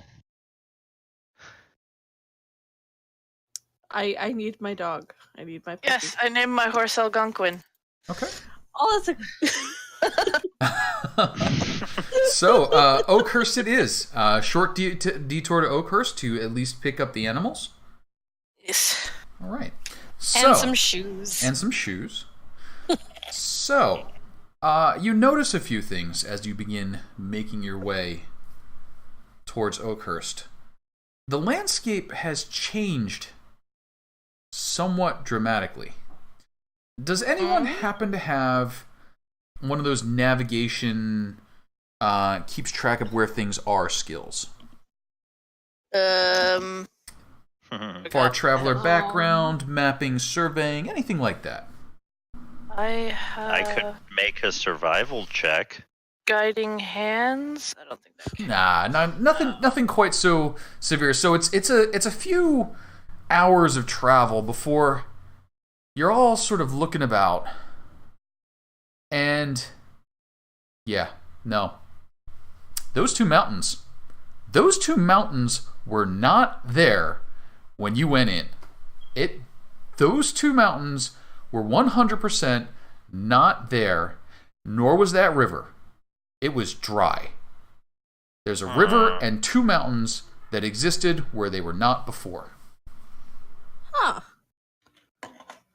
That's somewhat alarming. Are we seeming to make actual progress towards Oakhurst? Sure. Yep. You're chugging along towards Oakhurst. Okay, so the river and the mountains were not there. Do we recognize anything out? Like, do we recognize the path that we took to get here? The path looks about the same, but there's a lot more moisture in the air. Like, you were on the edge of a big ashen plain. Away into the north and the west is just a huge expanse of desolate land, covered in sand and ash. But now there's a river kind of cutting through it. There's a lot of mud. There's more moisture in the air. It's kind of actually a little cooler than you remember it being. Hearing everyone talking about these things while I'm blindfolded, Mord starts believing in what Whelm is saying about the clouds. They're coming to get us, Mord. Morty, just start digging. More suspicious. Morty, just stop what you're doing and start digging. Dig straight down. I don't know what to believe. Mine straight down, Mord. Never listen to Notch. Mine straight down. Yeah, he's finding it very hard to resist the temptation to just, like, start pummeling away at the ground, trying to dig a hole. Can I do a persuasion check on him to make him relax? Sure.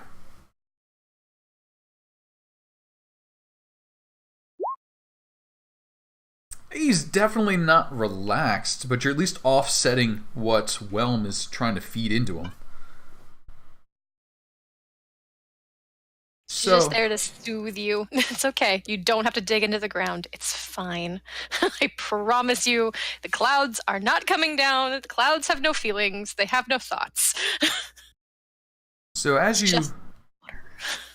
you wind your way down away from the mountains, leaving the thorn bushes behind, coming towards the start of the Ashen Plains, you see an ancient road that they used as a marker. Now seems to be somewhat well traveled. There's at least 10, 15 large wagons drawn by massive horses making their way to the west. Oh no. Oh no. There's water. There's water where there wasn't. A well-traveled road that used to be old. Oh shit. Yep. I'm surprised that it took a while. I mean, it had occurred to me, but it was one of many possibilities. What the Until fuck now. is going on? I mean, I have my suspicions, but Jesus. All right. So the wagons seem a little disinterested in your small party as you're making your way barefoot, bedraggled looking, a little. There's people there. There's people making their way across the road. Yeah, there's actually several. They look more like family groups than traders. You see children, a lot of dogs, mongrels running in and about. The children chasing them around as they're making their way down the road. You can see several cook pots are hung off the back of the wagon so they can cook as they move along. A lot of bright colors, a lot of drinking. Question for you, Casey.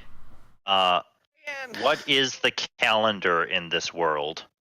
And is it common? Like, does everyone know like what year it is? Sure. Like the calendar of Harptus is what Faerun goes off of. Yep. Okay. Everybody knows the year. Which is what I was about to ask, is if she was gonna. She was literally gonna be like, "This is weird. I have my suspicions.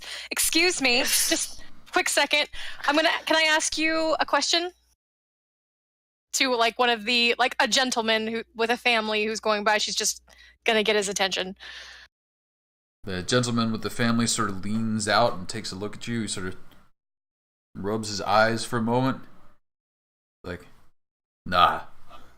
You want to be asking my son. And he reaches over and he grabs a kid and just drags him around and plunks him down. No, I'm good. This kid's like, what the hell, Dad? Oh, hello. And she's not even wearing shoes. That's fine. She has great feet. Anyway. Well, maybe I see you're prepared for the kitchen. Can I show you the way? No. It's just a quick question before you pass on. Could you humor me? I've got a bet going with my friends. What year is it? And he sort of looks at you and he rubs the back of his head.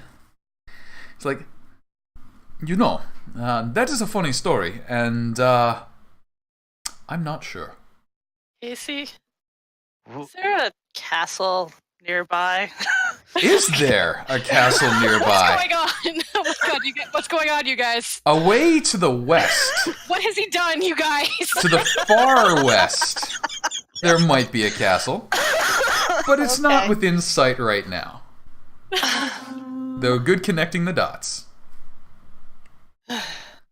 So he's like, but it doesn't matter what year it is. If you wish to spend time with me, we've got all the time in the world. And he sort of invites you along, tries a few more lines. I don't think they're going to land. But then he's off on his way.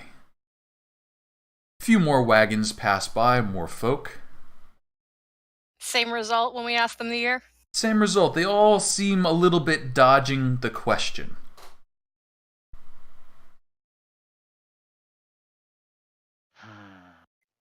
Is this a trap? This is weird. Full meme. I don't think we're in Kansas anymore, guys. So after a few more minutes, the wagons are still wending their way west towards Oakhurst. And you know from there, the old road moves north up towards the River Mirar and picks up with the main road between Mirabar and Luskin. But that's a few days travel north, and you've got only a few hours to go to get yourself to Oakhurst.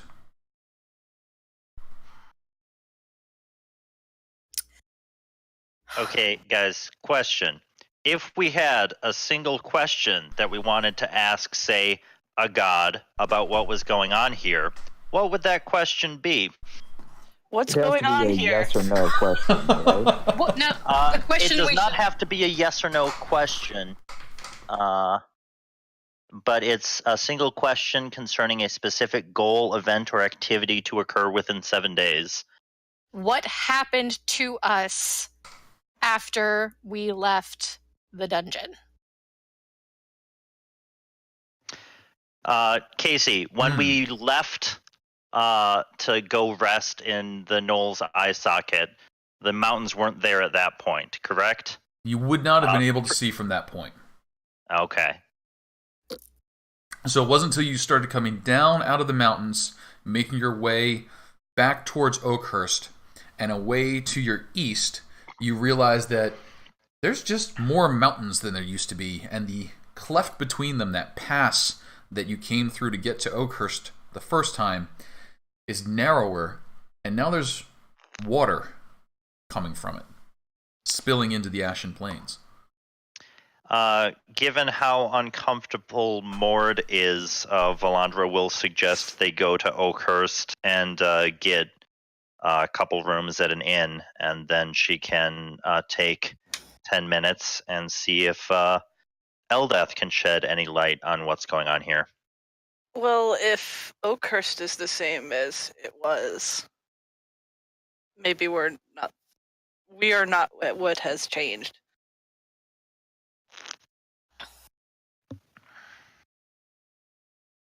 That one way to find out. We just need to see if Oakhurst is still itself and what people there are saying. I think we should go on to Oakhurst as well. Okay. You continue on. You make your way into Oakhurst. You can see the town's bustling. Looks like they're scrambling to find goods to trade, things to exchange.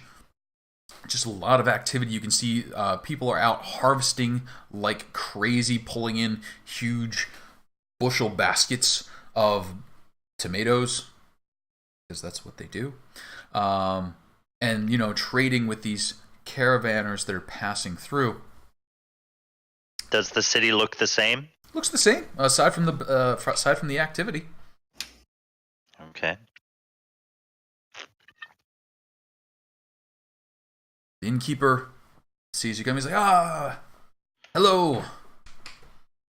Is this the same innkeeper that was there when we passed through the first time? Sure was, though. He might not sound the same because I may have forgotten what he sounds like. That's okay, so did I. We all did. Does he look the same? He does. Like same age, everything? Same age, same apron, same tomato stains, same bad jokes. Always the same bad jokes. And our horses are still there? Horses are still there. Horses are still there. Okay. And the mastiff. Algonquin. The horse. The dog is named Moose. Moose the dog. Algonquin the horse. It's amazing. This might be hard to keep track of, but we'll try. You don't need to remember. It's okay. Fine. I'll remember. I'm actually going to make a note in my inventory so that I remember it. So noted. So it's trade's just sprung up. It's amazing. So happy. I've never sold more tomatoes. Delicious, delicious tomatoes. The ripest fruitable there is. I'm not sure if they're fruits or vegetables, really. So this trade just showed up out of nowhere? One night, we all woke up, felt like a cold, damp breeze on the back of our necks. We looked out to the east, and there, plain as the nose on my face, a little bit of extra mountain, then water just running down a stream bed that's been dry for years. And then following that, these caravanners. Now, we expected some sort of haunts or ghosts or something unpleasant, but they trade fairly. They bought up damn near all my wine, and then off they went. Was it last night or a couple nights ago? Oh, it's been about 2 nights. How long have we been on the road to Oakhurst? Just about a day. So this would have happened basically while you were in the hole. Okay.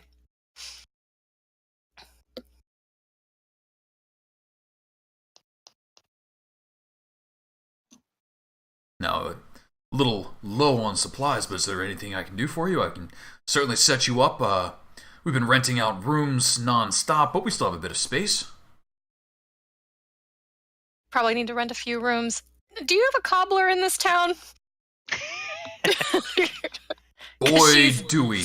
He still makes the most barefoot. serviceable shoes ever. I guess that'll do.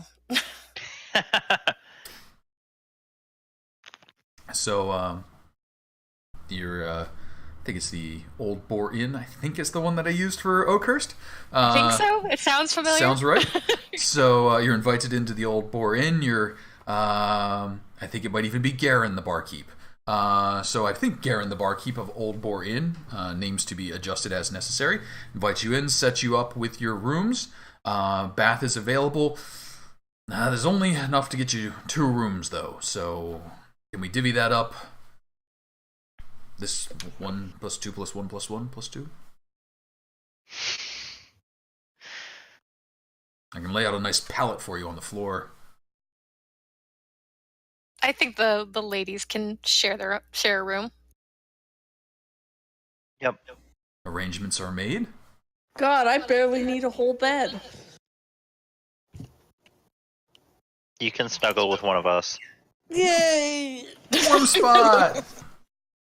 So, shoes are found and provided. We're going to just kind of hand wave that cost of shoes. They're like... Doesn't seem like that's going to be a big thing compared to your treasure pile. So they're like, yeah, no problem. Shoes. Yeah, we're going to charge you a phenomenal 8 silver. You're like, can you break a platinum? He's like, no.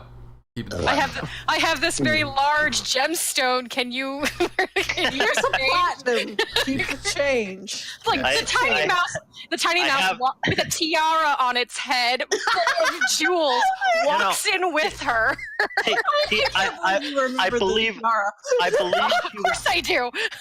I believe she was using the tiara as a belt, actually. No, it's around her ear. It's freakishly over 1 ear, thank you. Oh, And okay. it's I have it in my inventory as Emerald Tiara with 4 exclamation points. Yep. So, like, this is how full armored suit, Genasi and Telaise with her custom armor, and they all just walk in looking really, really wealthy. Yep. Now let's not forget, it's not just a full armor suit. It's a mithril full armor suit. Armor suit. Okay. And Except Dawn, who just looks like he's been set on fire Yes. repeatedly. and then I Dawn. think it is our responsibility to overpay, because then we are giving to this community, and we are stimulating their economy, and we're going to help people. I think their economy is very stimulated right now. We can help more. You can always help more. So Well, here's a platinum. Keep the change, and then he'll go on to spend that other places, and everyone will be great. It's fine. it will be fine. It'll be fine. Anyway, Trickle-down shoes, economics please. doesn't This is not trickle-down economics. This is a fair wage. Thank you very much. It is a fair wage. So, time passes. Your shoes are created. You're treated to a fantastic dinner of roasted tomatoes with a nice salsa sauce and a nice tomato chutney. Boy, that's a lot of acid. That holy buckets. They do a brisk think my business weapon's in just antacids. It's okay. They have 2 people who can do prestidigitation. We'll make it taste like something else. The tomatoes are free. The antacids cost money. Maybe the acid makes it taste good. I mean, there you go. So, but you are served up. I made dill pickle soup yesterday, you guys. You have no idea. Yes, That but does- acid on acid is just heartburn waiting to happen. It's just Trust me, I'm so 35. Dill, So, so am I. so asking what happened to us doesn't seem like the right question, as it seems that we're still in the right time. Just what happened? Question mark. What happened? What caused the change in this area? Okay. Valandra will take 10 minutes and ritually cast divination and ask Eldath. Do we We have a couple like weapons that we've gotten just like from like the bugbears, or a couple non-magical weapons that she can break as part of the offering for divination. Sure. I have my old rapier if you want it. We can sell that. Don't do that. No, she's grabbed a couple of the bugbears or something for and yes, we'll cast divination and ask what caused the change in this area within the past couple days. Okay, so a quick question. The breaking of the weapons, what is that meant to signify?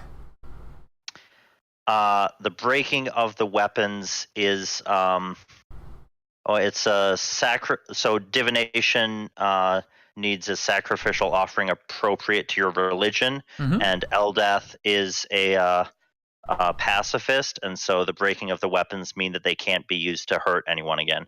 Okay, so as you start making your preparations, you begin casting your spell, you crack the first of the weapons, you've been blunting edges, you heat them, you stress them. You hear, "Are you shitting me right now? Put me down immediately.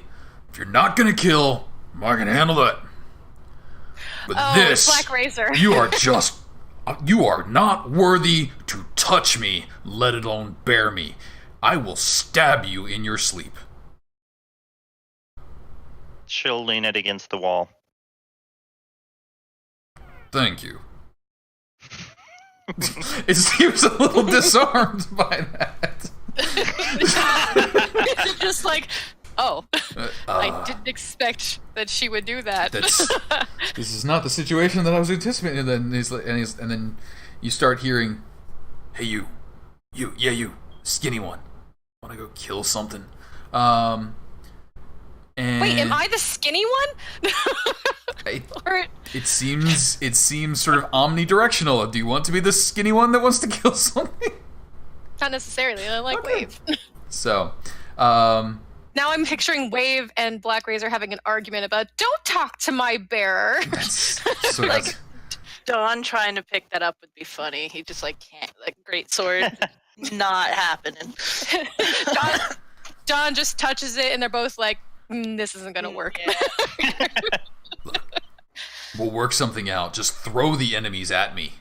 Neither of those things can happen. Put me in the ground and have them run towards me. But you can't really throw things with Mage Hand. Just hover it in the air. No, yeah. Put him in the ground, and then use Mantle of Majesty to cast a command on the enemies to come forward. Okay. So, Advance. Advance, yes. Charge. As you do post your questions to Eldath, you feel a response echoing through you. A great evil that was once excised from this world has returned, diminished, weakened, and having suffered a defeat. But it has returned.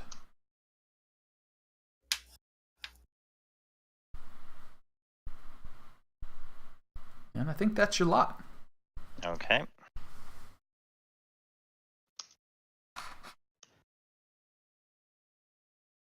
So, away to the east. Things continue to happen throughout the night. And come the morning, you have a decision. You can either head east to where things are happening, or north to catch the road between Luskan and Mirabar. West directly, not so much of a choice, because that's either going to put you very, very close to Mount Hotnow and the rumors of red dragons and fire giants, or through a very nasty bit of wood. Oh, you just had to mention giants, didn't you? I mean, Morty. Oh. Morty, we just want to go straight south, Morty. Straight south. Fire giants, Morty. They're great. I don't think that's what we really want to do right now, Wilm. Morty, Let's listen. avoid the fire, please. Fire Valandra- giants. They encourage you to throw things at them in their name. They're like, fire. Valandra will take an hour You have a point there. to recast Find Familiar. Okay. Boop. And, Owl Dawn friend will- returns. Dawn will find. We'll just go like get some new clothes, like some nicer clothes, and Sure. Dawn. yeah. Among the things that the people of Oakhurst have recently acquired are some fantastically old-fashioned apparel. Like high Gothic style, big collars, voluminous hoods, big toggles on the front to clasp things with. I mean, it speaks to you on a emo level. On a 16-year-old goth level. I mean, it's in that range. Absolutely. You will Okay. go Barovian. You will go Barovian. So, among the things picked up, now that's nice stuff. It looks old. It's got that vintage fade on the like lace. You know, that's yellowed on the edges. Good stuff. So, east, north, south, west, or more questions? What are we doing? Well, what is our exact plan, and how quickly do we want to accomplish it?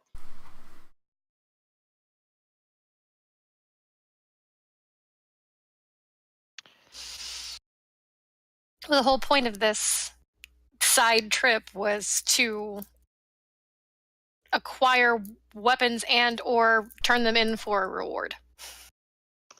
Do we need the reward? Fantastical rewards. Fantastical rewards. Fantastical rewards. Do I know / we know what the rewards were? Fantastical. Just fantastical. Gotcha.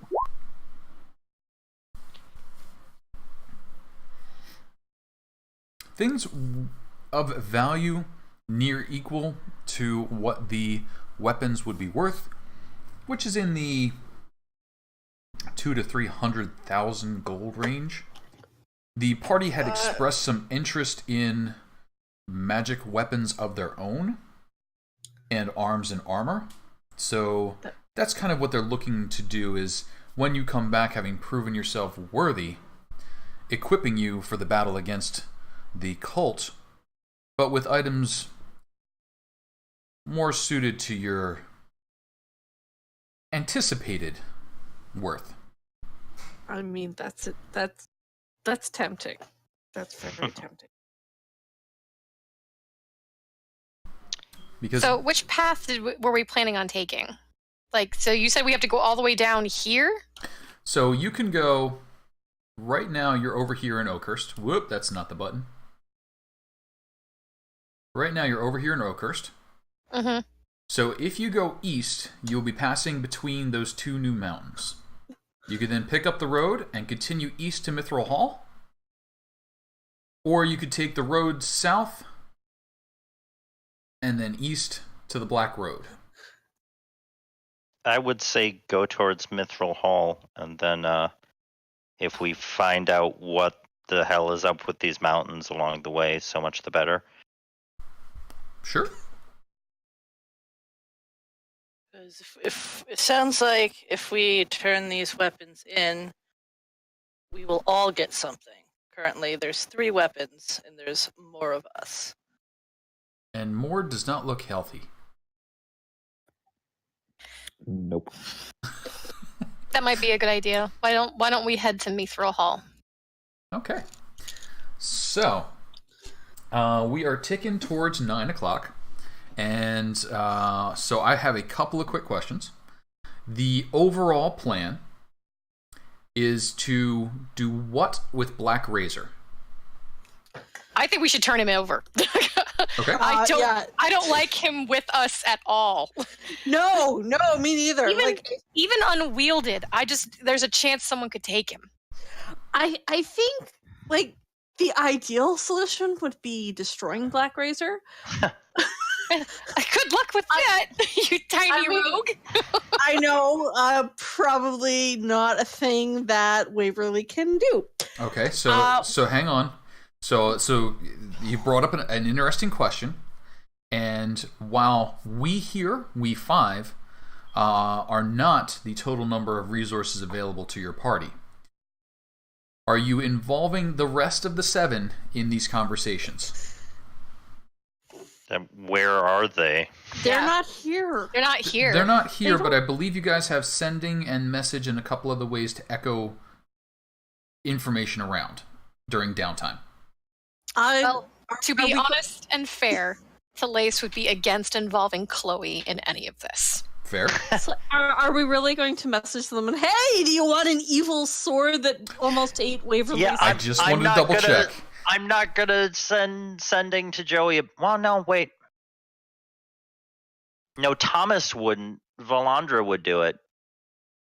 Yeah. Joey already has a magical weapon. He wouldn't, and Telaise would be like, he already has a magical weapon. He doesn't need another one, and Dust can't use it. I mean, I feel like Joey would cry if you told him you had Black Razor and he didn't know, but that's fine. But you know what? It seems like a bad weapon to Telaise in general because of all the you should kill things. Totally fine. Okay. If and Joey getting a hold of it, she does not want that thing near her brother. Okay. Yeah, exactly.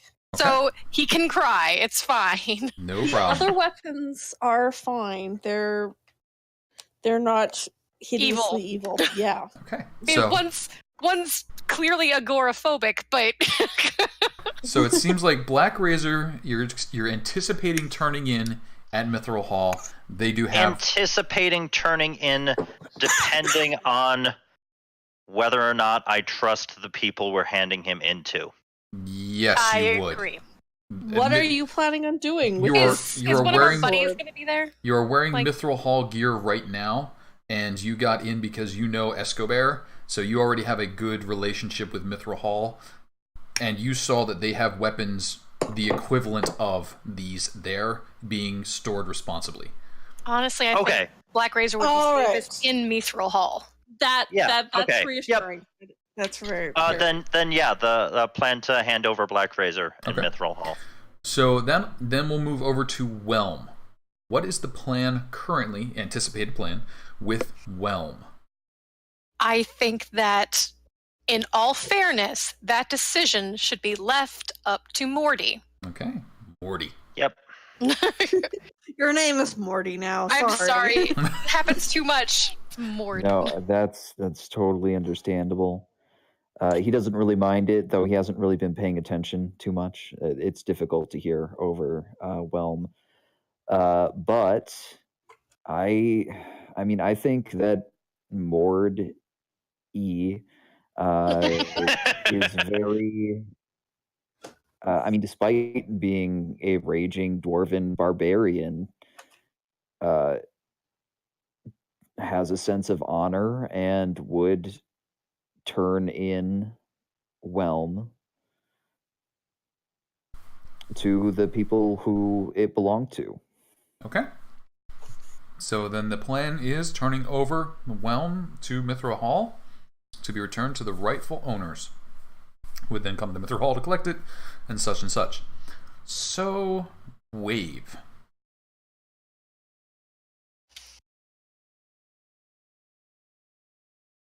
Their intention with Wave is to ask to hold on to it.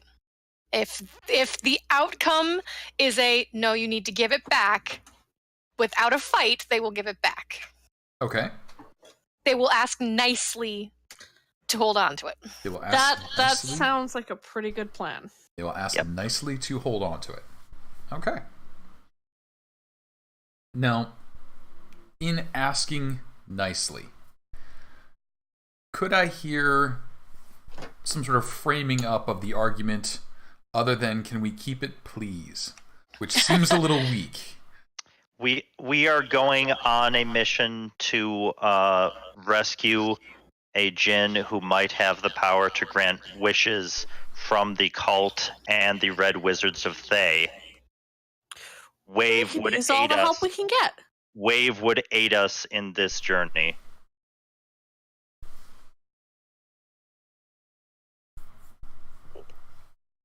Anything else?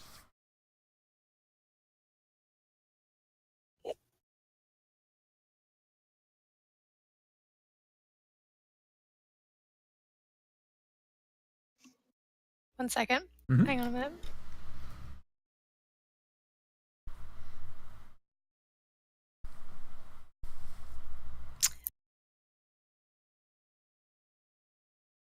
Waverly, you're part of the Harpers, right? I am. Are we talking to Harpers specifically at this place, or are we talking to one of the other group? It'll be sort of a collective. At this point, they are mustering their forces, so it's kind of an all-in. And Wave belongs to someone, I'll determine who. And you're going to be saying, hey, we'd like to keep using Wave. And they're immediately going to say no. Like, that's the answer to start with. Obviously. And then that says, hear me out. Mm-hmm. So now it's hear me out. And so here's where their concerns are. We're mustering forces to save the world from Tiamat. And obviously, our security was a little lax on these very important weapons. They were stolen. We plan on locking them away and only bringing them to bear when we can be assured they will be used correctly and not taken or retrieved. Sending them out with a band of adventurers, noble quest that it may be, puts such an important weapon at dire risk. Her counter argument is, well, not only are we the ones who went to retrieve these weapons from the wrong hands and brought them honestly back, directly back, we're only asking to take Wave with us because it would behoove our endeavors to free a powerful, high-ranking djinn from the clutches of the cult of Tiamat. Who could be another ally in the battle. Honestly, I feel like if Tiamat comes to power, I'm not sure your whole collection of powerful weapons will do any good. And every single advantage we can take away from them needs to be done. We're not asking to take all 3 weapons with us. That would be foolish to put them all out there. We're asking only to take Wave. And if you allow me this loan, I promise on my life to return it to you.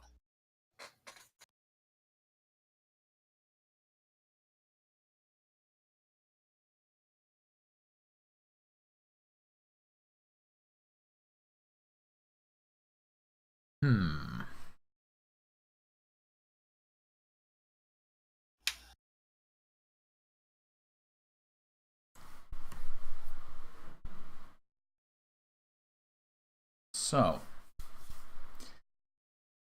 we're going to ask for a persuasion roll. It is going to be at disadvantage. Is there anything else that you would like to add to your negotiations to make it more palatable for them?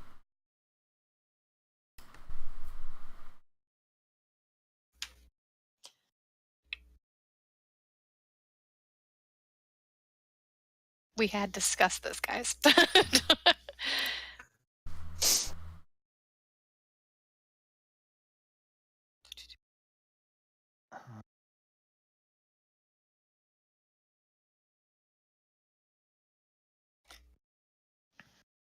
I do. Okay. That's the answer to that's the answer to your question, Tom. I do. Okay.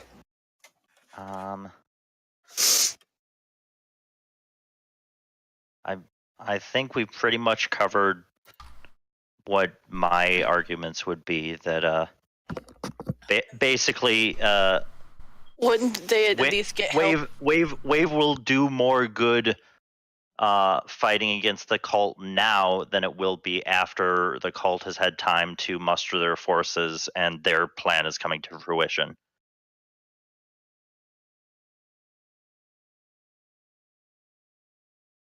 Okay. And I believe I had the help of my friends with this argument. That seems reasonable. So you've had help. You did start at a disadvantage, so we're down to a straight persuasion roll. Now, your target number is a 14. Now, that 14 is not an unconditional success. There's still some negotiation to be done. But that will at least get their thoughts to waver in your direction.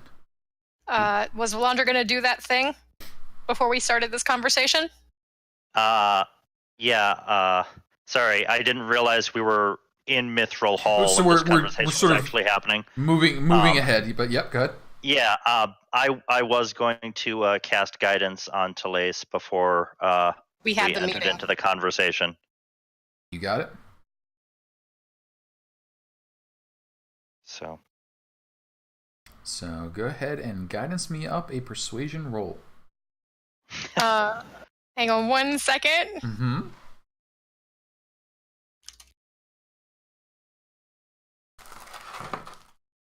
I got one last thing. Are you checking if you can use Bardic Inspiration on yourself? I cannot, but that's not what I'm looking for. Okay.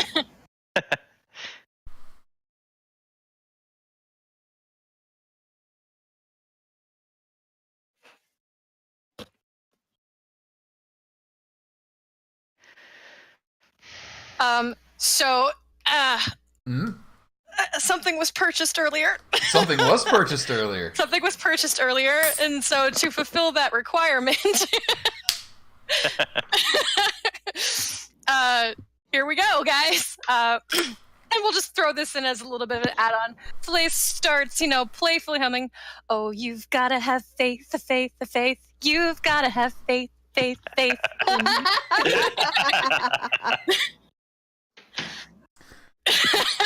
Okay. I do, however, require at least 2 to 3 lines. So refrain gets me into the right song, but I think we need a line or two of the song as well. Oh, fine. I mean, we're going for a +10, -10 here. All right. Look, I know the refrain. Now I have to look at the actual lyrics.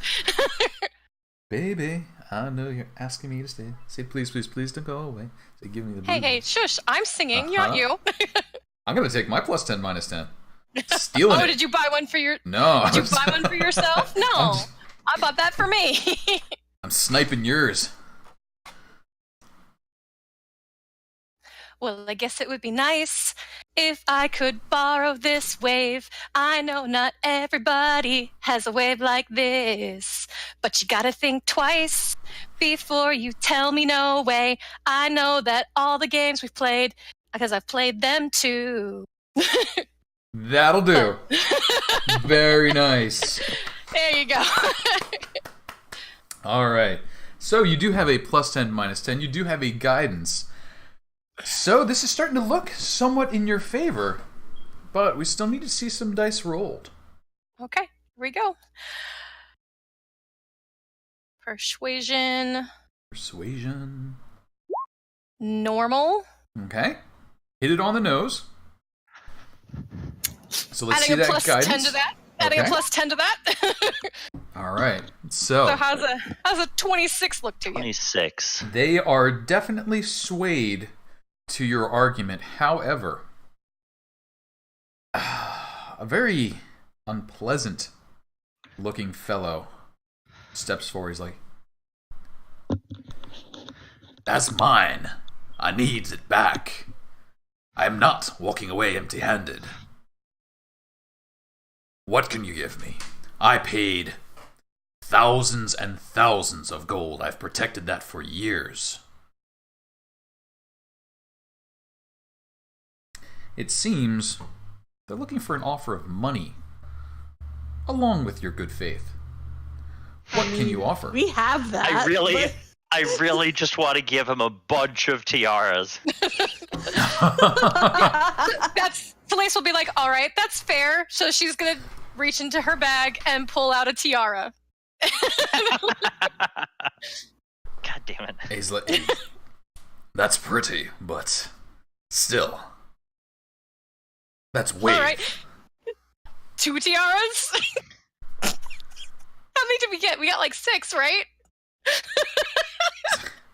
That's unusual and amusing, but still. Now you 3 know. tiaras. You don't negotiate much.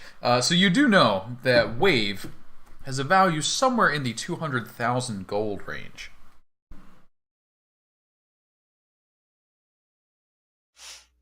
Look, guys, she's not this much of a slut. She's not going to sleep with him. I mean, he is unpleasant looking, but rich. He's unpleasant. So he can afford alter other spells. Oh my god, is that a proposition? What if No, I could sleep with him? Oh, wait, really? I love you. You're so cute. Holy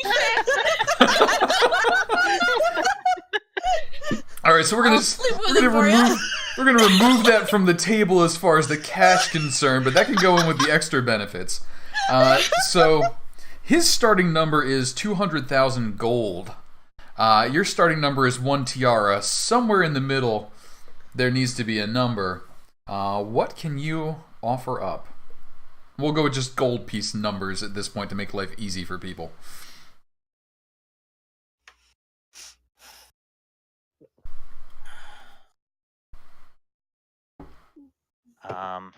Just a moment.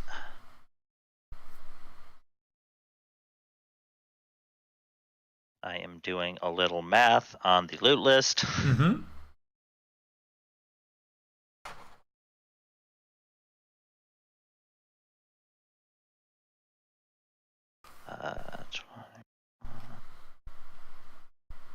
So we have about 35,000 of just stuff that's straight gold piece value. Plus, there's like the magical leather armor and a couple other things. And then we have another 12,000 that's Waverly's and Dawn's. Okay. There. I have, for what it's worth, I have a few stray dragon scales. I got 2 blue ones and I got 2 white ones. So I kind of imagine you guys like sitting down, like peering into your bag of holding, like I got this, you got that, and the guy's just like, what? So pick a number. What's the number you're gonna offer?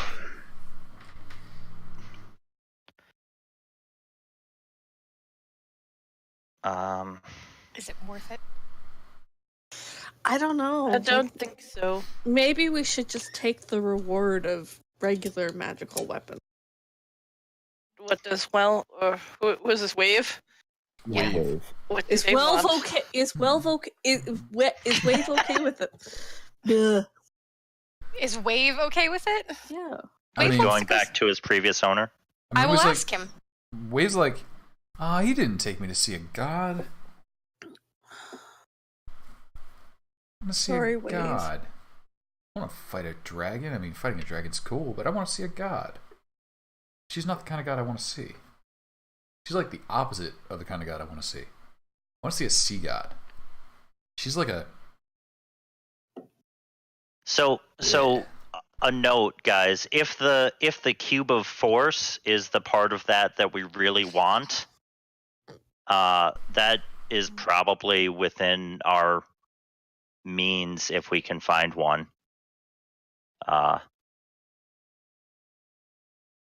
So if that's the part of Wave that we really want, that's probably not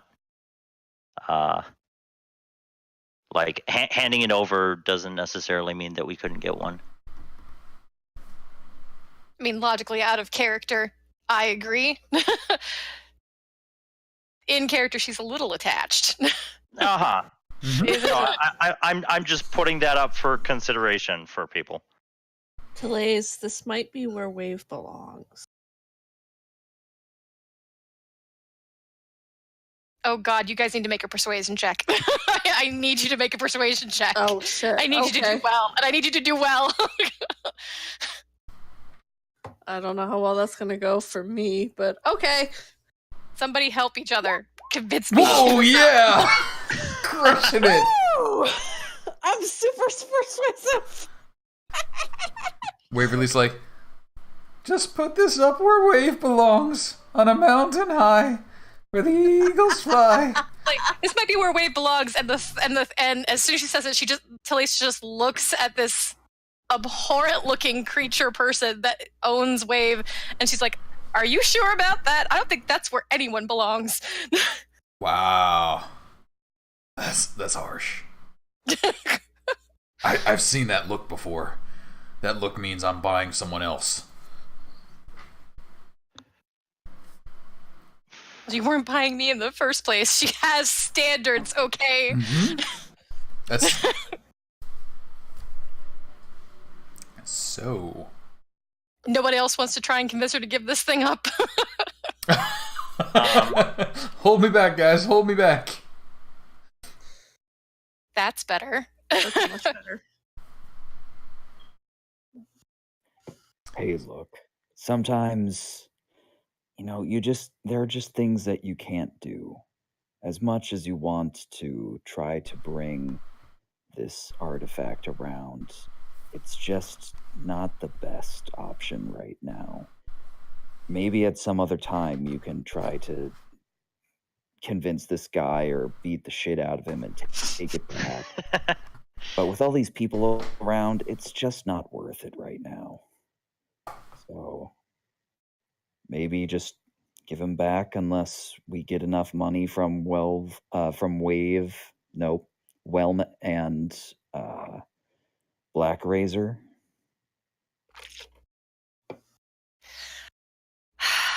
Just give me a minute, okay? Like she'll walk a few paces away, and she's got Wave in her hand. She's like, "I don't have a choice. I have to give you back. I'm so sorry." But she's very sad. I thought we had something special. It's out of my hands. So we're gonna go see the ocean. We were gonna see the ocean. I was gonna show you everything you wanted to see. I'd have chased down a god for you. And everybody can hear this. I want you to know that. Yep. Waverly's just gonna pat Telaise reassuringly on the thigh. We're gonna go. I understand. We're gonna go below the sea. We're gonna spend time with the gods. It was gonna be great. I'll never forget you. And then from kind of across the room, you hear, "Morty, no, they've got me, Morty. They can find me when you're not around, Morty." So. And like as Telaise hands Wave over, there's this beautiful tear coming down her cheek. So as you turn in the weapons, folks from Mithra Hall, thank you. They issue you your credit slips for one super special reward each. And weapons are put away in safekeeping for the upcoming battle. So, where we're going to go from here is, I think, away to the east. I think we're supposed to get super special rewards. You are going to get some super special rewards, but I think we can save the super special rewards shopping spree for the downtime that we have between now and the next session, and we will talk about that over chat, and then we'll be heading away to the east with super special awards and rewards, possibly dealing with the Desert of Desolation, possibly adding or removing some party members, because I do know we have a new person waiting in the wings to join. If anybody needed a break, feel free to let me know, and we will swap folks in and out as necessary, and we'll pick it up from there. But other than that, congratulations again on your success, and I will get you a total of all the experience because I do need to go back through the module and award you the other stuff that you've been earning along the way, along with your Oni and crazy amounts of monsters killed in this last batch. Questions, comments, concerns as we start to wrap up? As Whelm was being taken away, Morty just telepathically calls out and says, "I'll be back for you someday." Aww. Telaise is just going to put her arm around Mord and be like, they were good weapons. Yeah, but I do like the outdoors. It's kind of my thing. I really did And want I'm to not see a sea god. nocturnal. I would have totally loved to see a sea god. Yeah, That would I have been think nice. Been really nice. Wellman and Meanwhile, Warlock were not compatible. Valandra hands over Black Razor and says, "Bye." Yeah, you hear Blacker's like, "You guys suck." It was the first thing, but it was like, you can have this now. Please take it. All right, so congratulations. You have made your way through White Plume Mountain successfully. We will pick back up heading into the Desert of Desolation.